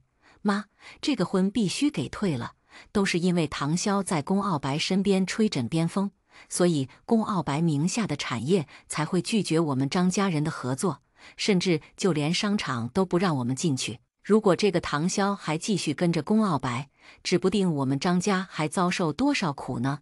倒不如让宫家的人退婚，到时候由我去接触宫傲白，肯定能让宫家帮衬我们张家平步青云。向兰芝点了点头，我也是这么打算的。张双双立刻说道：“妈，到底该怎么做？”向兰芝将手挡在嘴边，低声道：“我有计划。”宫傲白一来，自然被人群围住，大家纷纷过来敬酒。虽然宫傲白滴酒不沾，就喝点柠檬水，可是谁也不敢劝。宫少轩站在不远处，盯着这边，目光微微发冷，担心唐潇站在旁边无聊。宫傲白柔声道：“你先去那边吃点东西，我这边结束了就去找你。”唐潇点点头，如今他也没什么事情，只管吃东西。他拿起一只小龙虾，剥开吃了，味道意外的不错。这一次来这次的人非富即贵，大家都穿得十分华丽，所以吃的东西都是简单的牛排、小蛋糕或者意大利粉这种，优雅端庄，也不会弄脏衣服。谁能和唐潇似的，双手伸出将龙虾一拧，然后一口咬下，这么粗鲁地吃着？宫少轩觉得有趣，走到他的面前坐下。你倒是有些不一样。唐潇挑眉，别的千金小姐都是用刀叉吃已经切好的小龙虾，倒是你不拘小节。唐潇不以为意，拘小节就吃不到这么多好吃的了。你要不要？宫少轩礼貌拒绝，然后就看到唐潇在吃了2只澳龙之后，又开始转战帝王蟹腿。半途中，宫少轩也被人叫走。他看了一眼唐潇，见对方实在没时间理他，也只能暂时离开。宫傲白看到他的离开，这才离开了视线。这个时候，一个小男孩走到唐潇身边，手中拿着小蛋糕，眼巴巴地看着他。唐潇看着他，想吃什么？够不到吗？小男孩点点头，想吃冰淇淋，可是我拿不到。唐潇给他盛了2个冰淇淋球。行了，去玩吧。小男孩递出手里的小蛋糕。谢谢。唐潇摇头，不要。小男孩急了，要的。唐潇挥了挥手，桌上一堆呢，我不要你的蛋糕。小男孩急得眼泪都出来了。刚才的阿姨说，这个蛋糕必须给这个漂亮姐姐吃。他答应了的。眼看着小家伙要哭，唐潇不免有些头疼，他可对付不了哭了的小孩，于是低头就着小男孩的手吃了。小男孩这才高兴道：“刚才有个阿姨告诉我，一定要给你吃小蛋糕，说你喜欢吃。姐姐再见。”阿姨？唐潇心中疑惑，这现场还有什么阿姨？他擦了擦手，端了一杯柠檬水清了清口，打算在周围看看，结果没想到刚刚起身，唐潇就感觉一阵眩晕，不对劲。第215章，必须离开这里。一股异样的感觉从身体处传来，这样很烈，几乎瞬间就起了反应。是他大意了，有人利用小孩子让他掉以轻心，害他吃下这藏了药物的蛋糕。唐潇起身，想要朝着宫傲白走去，可是旁边却立刻上来2个人，架着他就往里走。这位小姐，你喝醉了吧？这边有安排了房间给你们休息，你随我们这边来。他们丝毫没给唐潇拒绝和反抗的时间，几乎是强行将他拖入了房间。在外人看来，他们不过是带着唐潇去休息而已。唐潇努力保持着理智，被带到2楼的房间之后，他就被丢到了床上。2个侍者很快就退了出去，他的面色泛红，呼吸也有些急促。他自然知道自己中了什么药。唐潇拔下头发上的簪子，快速地扎入手腕上的一个穴道，将这股燥热暂时先压了下去。下一秒，房门被推开，一个浑身脏兮兮的男人走了进来。对方朝着房间里走，一眼就看到了躺在床上天仙似的女孩，瞬间瞪大了双眼。刚刚有人找到她，给了他一大笔钱，说是自己的儿子无法生育，让他帮个忙，事成之后钱不会少。流浪汉哪里见过那么多钱？再说了，这种生意不做白不做，反正自己又不吃亏，自然是答应了。他一看到躺在床上的唐潇，瞬间就忍不住了，饿虎扑食般冲了上去。美人，我帮你！唐潇瞬间瞪大了双眼，抬脚一把将人踹飞。哎呦！对方瞬间被踹飞在地，忍不住哀嚎出声：“你这臭娘们，竟然敢打我！老子是让你生儿子的！”唐潇沉着脸，目光射人：“滚！”流浪汉哪里舍得走？他这辈子没见过这么漂亮的女人，而且只要是成了，他还能拿到一笔不错的钱，甚至还能让这个女人怀上自己的孩子，成为这个女人的丈夫，何乐而不为？而且面前的人脸颊微微发红，看得出来有些不对劲。一瞬间，流浪汉恶从胆边生，再次朝着唐潇靠近。刚刚唐潇只能暂时将那股燥热压下去，可是眼下那股燥热快要抑制不住了。张家的人给他下的药很烈，他几乎无法压制，必须离开这个地方。眼看着流浪汉再次靠近，唐潇一把抓过他的手，用力一拧。可是药物的作用让他的力气也变得无法使出来，眼看着就要被对方压制。唐潇立刻抬手，下一秒，一条黑色的蛇瞬间顺着唐潇的胳膊爬了出来，张口就咬在了流浪汉的脖子上。啊！流浪汉大惊，伸手就要去拽黑蛇。小黑，走！小黑蛇快速溜进了男人的衣服里，顺着裤管爬走。趁着流浪汉慌乱之际，唐潇去开门，可是意料之中，房门被外面上锁了。唐潇没犹豫，立刻朝着窗户跑去。这里的位置是2楼，不高，若是平常唐潇跳下去，自然能平安落地。可是眼下的他只感觉眼前一阵又一阵的发晕，所有的景物杂乱的混迹在一起，让人有些分不清云里雾里。这里的下面刚好有个泳池，唐潇咬了咬牙，直接跳了下去。别跳！流浪汉急忙伸手去抓，可是唐潇却刚好从他的指尖溜走，他拦都拦不住。扑通一声，唐潇整个人掉入泳池当中，四面八方的流水瞬间将他包裹。唐潇耳边只有一阵众人的惊呼声和周遭流水不断涌动的声音，被水打湿之后的裙子不断将他拽入池底。唐潇只感觉自己动手指都显得有些费力，今晚真的是功亏一篑，失算了。他跳入泳池的动静自然引起了其他人的注意，很快就有人喊了一句：“谁落水了？”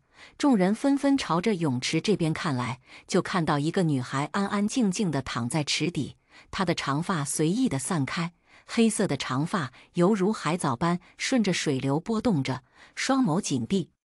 那让人移不开视线的精致面容，在水下就像是水中的精灵般夺人心魄。下一秒，伴随着一声跳水声响起，对方快速将水底的唐潇拉入怀中。潇潇，宫傲白语气带着急切：“没事吧？”唐潇费劲地睁开眸子，想要开口，可是最终还是虚弱地闭上双眼。宫傲白抱着人离开了泳池。不远处的宫少轩和苏远也纷纷跑了过来。唐小姐，这是怎么了？宫总，我来吧。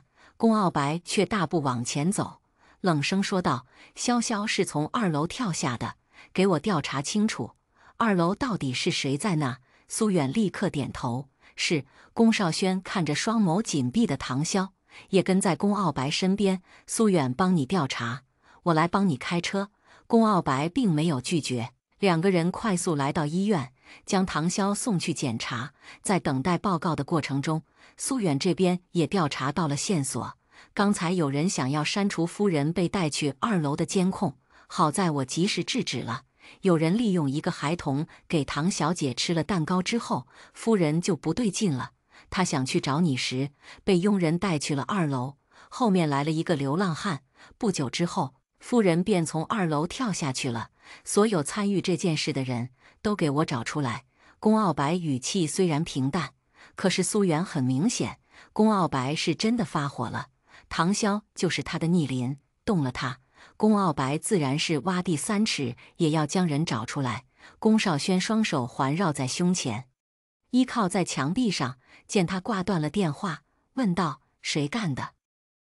龚傲白冷嗤一声：“在张家，谁还敢这么对他？”将流浪汉带入2楼，虽然没有监控拍到是张家人所为，可是他能顺利进入张家，甚至给唐潇下药，不是张家自己，谁还有这么大的胆子？这个张家真的好大的胆子，全然当他的话当耳边风。那他不介意，好好给张家一个教训。龚少轩听到龚傲白这么说，漆黑的眸子里闪过一丝异样。终于，检查报告出来了，唐潇的身体里残留着烈性药的痕迹，现在已经注入药水进行稀释缓解。这个药物有一定的副作用，会让人虚弱，不过并大碍。后续只要进行相应的营养补给就行。看着唐潇躺在病床上昏睡的样子，龚傲白的脸色越发凝重。第216章，见一次打一次。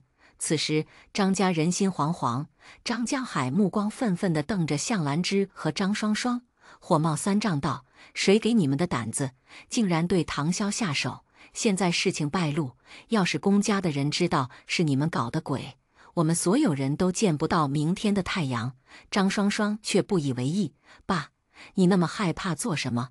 我早就安排好了。那2个服务生是临时工，现在早就跑了。找流浪汉，我也是托人去找的。龚傲白就算真的要找麻烦，也不会找到我们身上。”张江海猛拍一下桌子：“你还有理了！”张双双继续辩解道：“爸，你别忘记了，我们现在可是有宋家撑腰的。现在临城谁不知道宋家和龚家不和，而宋家正在逐步取代龚家，他们想动我，那也要看看龚家够不够格。”向兰芝跟着劝说道：“我觉得双双说的没错，我们本来为了不得罪龚家，所以才将唐潇那个贱女人嫁过去，结果没想到对方一直吹枕边风，害我们根本无法从龚家获利。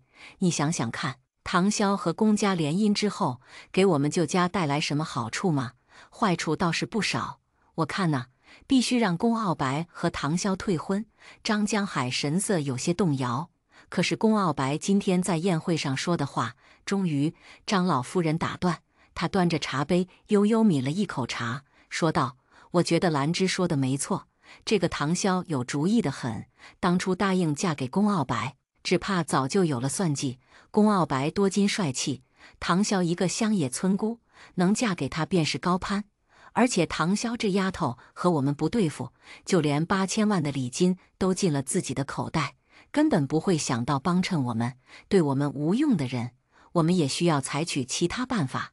他在龚傲白身边，终究是个隐藏的祸害。”张江海最终被劝说，不管龚傲白喜不喜欢唐潇，如今的问题是，对方前脚刚刚当众维护唐潇，结果后脚他就出事了。这件事情他脸面过不去，肯定会调查。眼下，双双，你一定要将这件事情处理干净，然后过2天随我去一趟龚家，好好道歉。张双双不爽：“为什么？无论如何，唐潇也是在我们眼皮子底下出的事情，我们的礼数不能少。而且，你以为我看不出来，你对龚傲白抱有什么样的心思？”张双双不说话了。可是转念一想，到时候能找个机会接近龚傲白也不错，这就叫退可守，进可攻。好，到时候我去。因为唐潇的事情，生日宴早早结束，张双双自然要再出去好好玩一下。于是打扮完毕之后，拎着包包和艾琳他们在酒吧集合。一群人很快就上了头。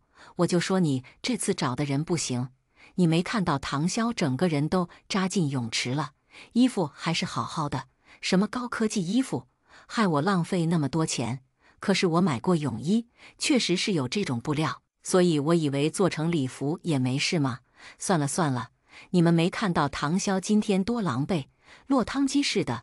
几个人笑着讨论着唐潇今天被带走时候的场景，个个都不提起张双双刚刚丢脸的举动。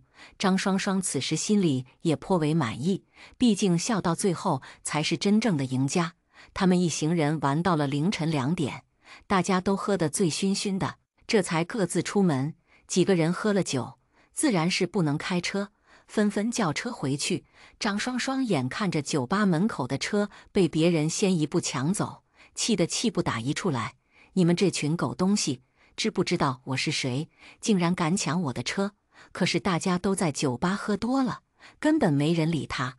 张双双骂骂咧咧地往前走，打算重新叫一辆车来接自己。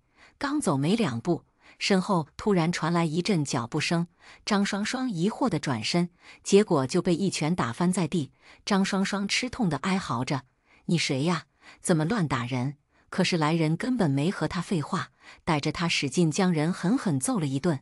很快，张双双就被打得跟猪头一样，倒在地上不断求饶：“我把钱都给你，都给你，别打了。”身后的人蹲下身看着他：“下次给我学聪明点，不然见一次打一次。”是。张双双说完，对方这才离开。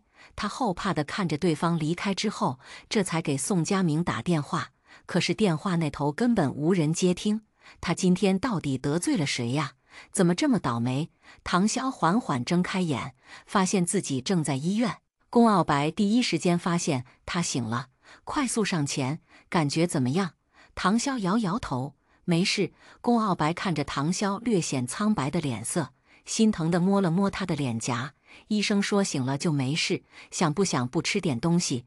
我让人给你买点吃的。”唐潇点了点头：“好。”龚傲白让苏远去买早餐，起身又给唐潇倒了一杯温水。“我睡了多久？”龚傲白给唐潇喂了一点水之后才说道：“1天，你放心，事情我已经处理好了。”唐潇挑了挑眉，有些感兴趣：“昨晚有人买通了服务生，在你吃下药物之后，借着扶你去休息的名义，把你带入2楼早已经准备好的房间，然后找来了一个流浪汉，想要欺负你。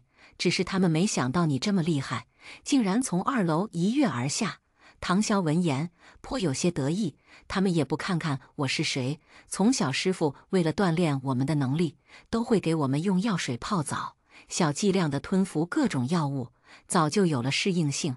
一般人可能遭受不了那么大的剂量。可是我是谁呀？”龚傲白却还是有些后怕。昨天只是一眨眼的功夫，唐潇就在他的眼皮子底下消失。他看了一圈无果，结果就听到不远处传来一声巨大的落水声和人们的惊呼声。当看到唐潇一动不动地躺在泳池里，龚傲白当时来不及想很多，救人要紧。可是事后才觉得一阵又一阵后怕。人我都已经抓到，不过他们也都说是拿钱办事，具体背后是谁，他们不知道。不过交给我来处理，敢在他的眼皮子底下动唐潇，哪怕掘地3尺，龚傲白自然也会把人给找出来。第217章，竟敢和我们萧杰比。唐潇没问龚傲白打算怎么处理这些人，而对方也没说。很快，苏远买了一些清淡的粥回来。唐潇胃口不怎么好，吃了点就继续休息了。“我是医生，我的身体我自己清楚，你不用担心，多睡一会儿就好了。”龚傲白点点头：“好。”等到唐潇再次睁眼，却发现了多了一个人，正是邵谦。“你怎么在这里？”“我当然是去你家找你了，不然我都不知道你住院了。”邵谦满脸愤怒：“谁这么大胆子，给你下药？老子去灭了他！”龚傲白悠悠开口：“那些人我已经教训了，你不用费心了。”那些人都不知道还能不能再次站到邵谦面前等他教训呢。唐潇轻笑：“没那么夸张，我没什么事情了，办理出院吧。”“我想回去。”龚傲白起身：“我去处理。”邵谦见对方走远，这才问道：“你这次住院是不是和张家人有关？”“应该是，虽然我暂时没有证据，但是又是买通服务生，又是欺骗小孩子，降低我的防备心，还放了一个流浪汉进入2楼休息室，种种迹象表明有一双大手在背后操控着这一切，不是张家的人还能有谁？”邵谦瞬间火冒三丈：“这件事情，我肯定替你报仇。”唐潇笑着：“你来找我是有什么事情吗？”邵谦挥了挥手：“嗨，没什么事，你先养好身体再说。唐潇没说话，眼睛一眨不眨地看着他。少谦这才不得不说出了真相：这不是你上次自己酿的青梅酒太好喝了吗？我想再来点尝尝。刚好说完这个话，宫傲白从门外进来了。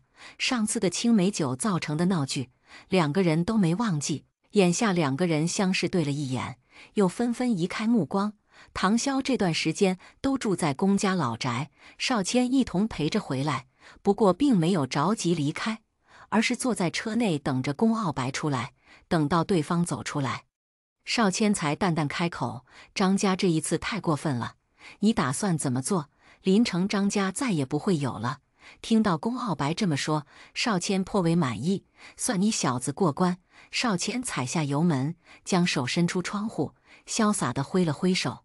他虽然什么都没说，可是他自然不会让宫傲白一个人替唐潇出头。唐潇啊，这过2天就要高考了，你怎么还3天2头请假？班主任对唐潇这样的情况还是很担心，他今天一来，学校就将他拉到一边谈心。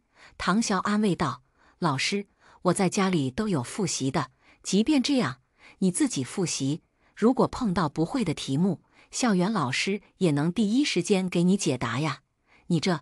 唐潇继续笑着说道：“老师，你放心好了，我不会让你失望的。”林汉还想说什么，可是唐潇根本不在意。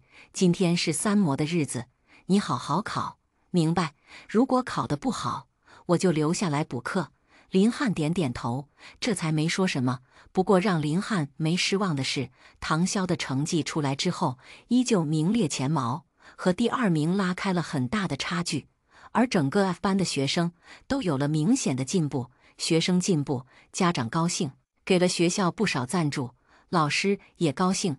他们是私立的贵族学校，学校有钱了，自然也回馈于学生和老师，老师福利待遇也好起来了，自然也是加倍对学生好，希望大家都进步。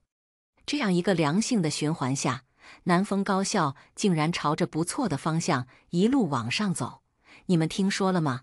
这次3模我看到了张双双，脸青一块紫一块的，跟花了脸谱似的。她被人打了，可不呢，说是报了警，可是压根没抓到人，反而调查到她和几个朋友去酒吧玩，被老师批评了。我刚刚路过老师办公室，说他退步很明显，让他老老实实来上课。结果你猜猜张双双说什么？他说唐潇不一样，没来学校吗？其他人好奇，老师怎么说的？老师说：“你以为你是唐潇吗？你能考出他的成绩吗？”一群人瞬间哈哈大笑。他也不看看自己是谁，竟然敢和我们肖姐比。旁边的袁菲菲挨着唐潇站着，低声道：“肖姐，你一直没怎么来上课，林老师都有意见了吧？”唐潇并不想让他们担心，没事，我和他说好了，再过2天就是考试了。大家努力，考试结束我请大家吃饭。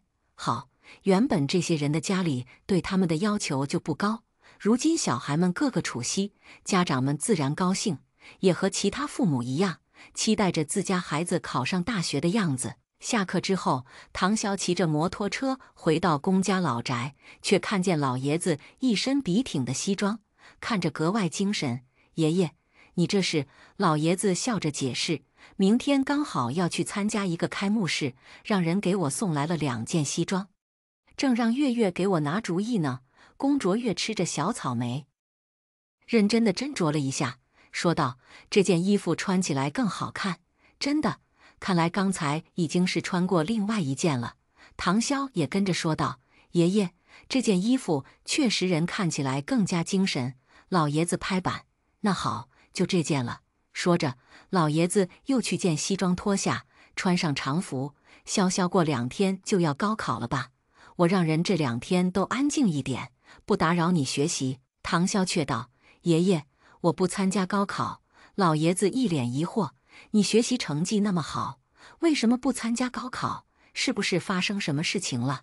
你和爷爷说，爷爷帮你。”唐潇拿出手机，打开网址，调出了一则4年前的高考新闻。爷爷，你看，这是你。唐潇做了一个晋升的手势，学校里还不知道呢。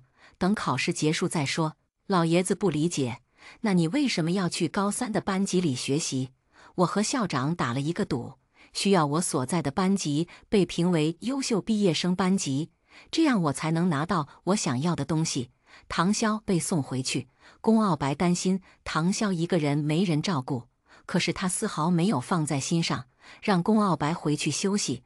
第218章，有人闯进来了。这段时间，龚墨风也住在老宅。自从知道黄妈就是一直在暗中下药、伺机而动的人之后，龚墨风担心老爷子和月月留在这里会遭遇什么意外。龚傲白平常忙，照顾不过来，所以也住了进来。龚墨风坐在沙发上，对着老爷子说道：“明天您去参加开幕式，我刚好也去附近办事，我陪您一起去。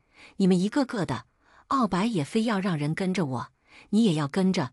你们就这么担心我这糟老头子遭人惦记啊？”老爷子嘴上说着，可是脸上却是笑眯眯的。唐潇像是想到了什么，从兜里掏出几包药粉：“爷爷，这个给你，这是什么？等等，我贴上标签，方便您分辨。”唐潇给所有的小药粉贴上标签之后，介绍道：“这一包是痒痒粉，撒到对方身上，他们便会惧痒难耐；这一包是催眠粉，吸入之后便会一睡不起；还有这一包可厉害了，吹到对方身上之后，一点点摩擦火苗就能让它起火。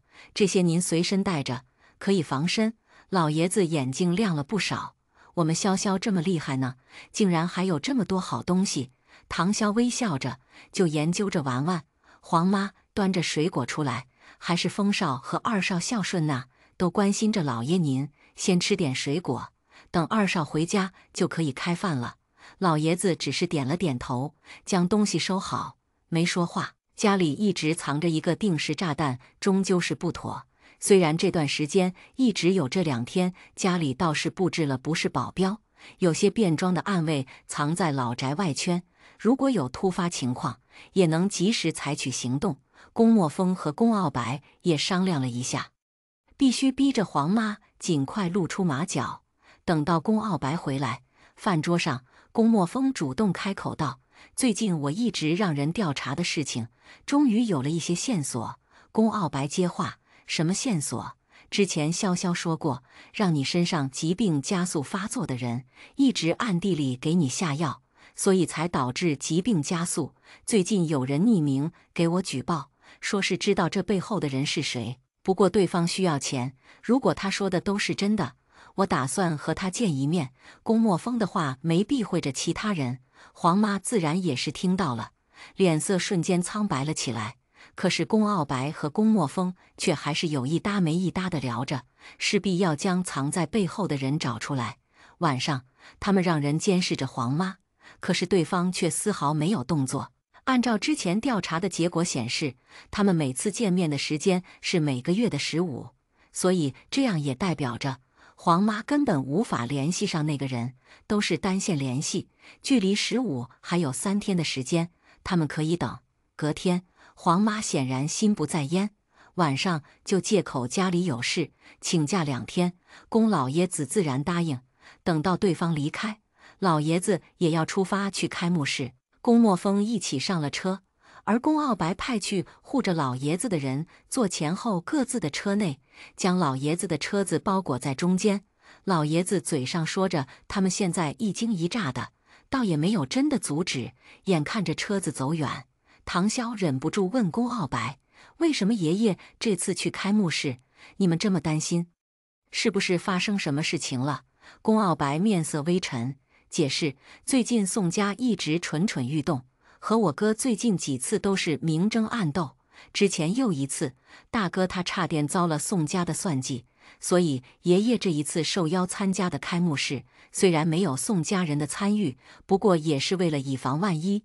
原本这一次我应该跟着，只不过今天下午有个重要的会议，我必须出面。宋家的人盯着这块肥肉很久了，我必须先一步拿下。”唐潇知道龚傲白压力大，安慰道：“放心吧，爷爷身边还有大哥呢，你放心去做你的事情。”唐潇今天不上课，于是对龚傲白说道：“行了，你快去吧，这里有我呢。如果爷爷那边真的有什么情况，我这边也能第一时间赶过去。今天龚卓越也休息，在家里待着，不然唐潇为了不让龚傲白担心，早就和龚墨风一起出发了。龚傲白拍了拍唐潇的肩膀，辛苦了，我们之间不说这个。等到所有人离开，唐潇坐在客厅里翻阅着古书，上面都是一些药物医理，而龚卓越则是坐在不远处练钢琴。林叔和老爷子一起离开，龚墨风和龚傲白也不在。黄妈离开之后，保镖也撤去了不少，偌大的家里瞬间安静下来不少。2个小时过去，龚卓越还在练习。唐潇起身洗了一点水果递过去，吃一点，歇一歇再练。龚卓越点了点头，小脸略带苦恼。这段曲子我怎么都练不好。多大事？你起来。龚卓越疑惑地起身，就见唐潇坐了下来，双手搭在琴键上。下一秒，悠扬的琴声响起，明明十分复杂的一段曲谱却在唐潇的指尖十分流畅地弹了出来。这样，懂了吗？龚卓越一脸欣喜。二嫂嫂，你好厉害，学着吧。唐潇端起旁边的水果，继续拿起一颗草莓放到嘴里，结果余光就发现一个佣人被人从身后打晕，视线朝向另外一处。院子里本就为数不多的保镖和佣人纷纷被放倒，一群人正慢慢地朝着房子靠近。唐潇瞬间警戒起来，立刻拉过龚卓越起身走。龚卓越不明所以，二嫂嫂，怎么了？有人闯进来了，你躲在房间里别出来，我来对付他们，时间紧急。唐潇没时间多解释，可是龚卓越却快速冷静下来，说道：去爷爷书房。2个人来到2楼书房，龚卓越转动桌上的地球仪，书架竟然移动了，露出一条小小的通道，后面还有一个小房间。看到里面的东西，唐潇一愣，这些事爷爷说，我们3兄妹接连被人下毒，害怕有一天会有人入侵，我们没有反抗的能力，所以留了一房间的武器给我们。唐潇看的这一排排家伙，眼神发亮。好，你好好在这里躲着，外面的人交给我。龚卓越乖乖点头。作为龚家出生的孩子，他从小就接受了这些事情的训练，所以并没有显得很慌乱，而是乖乖听话，在没有自保能力之前，绝不成为别人的负担。唐潇拿起2把枪别在腰间，又从一侧拿走一根电棍，然后合上书房的门，轻手轻脚地出去。下一篇更精彩，关注和尚继续为您带来精彩故事。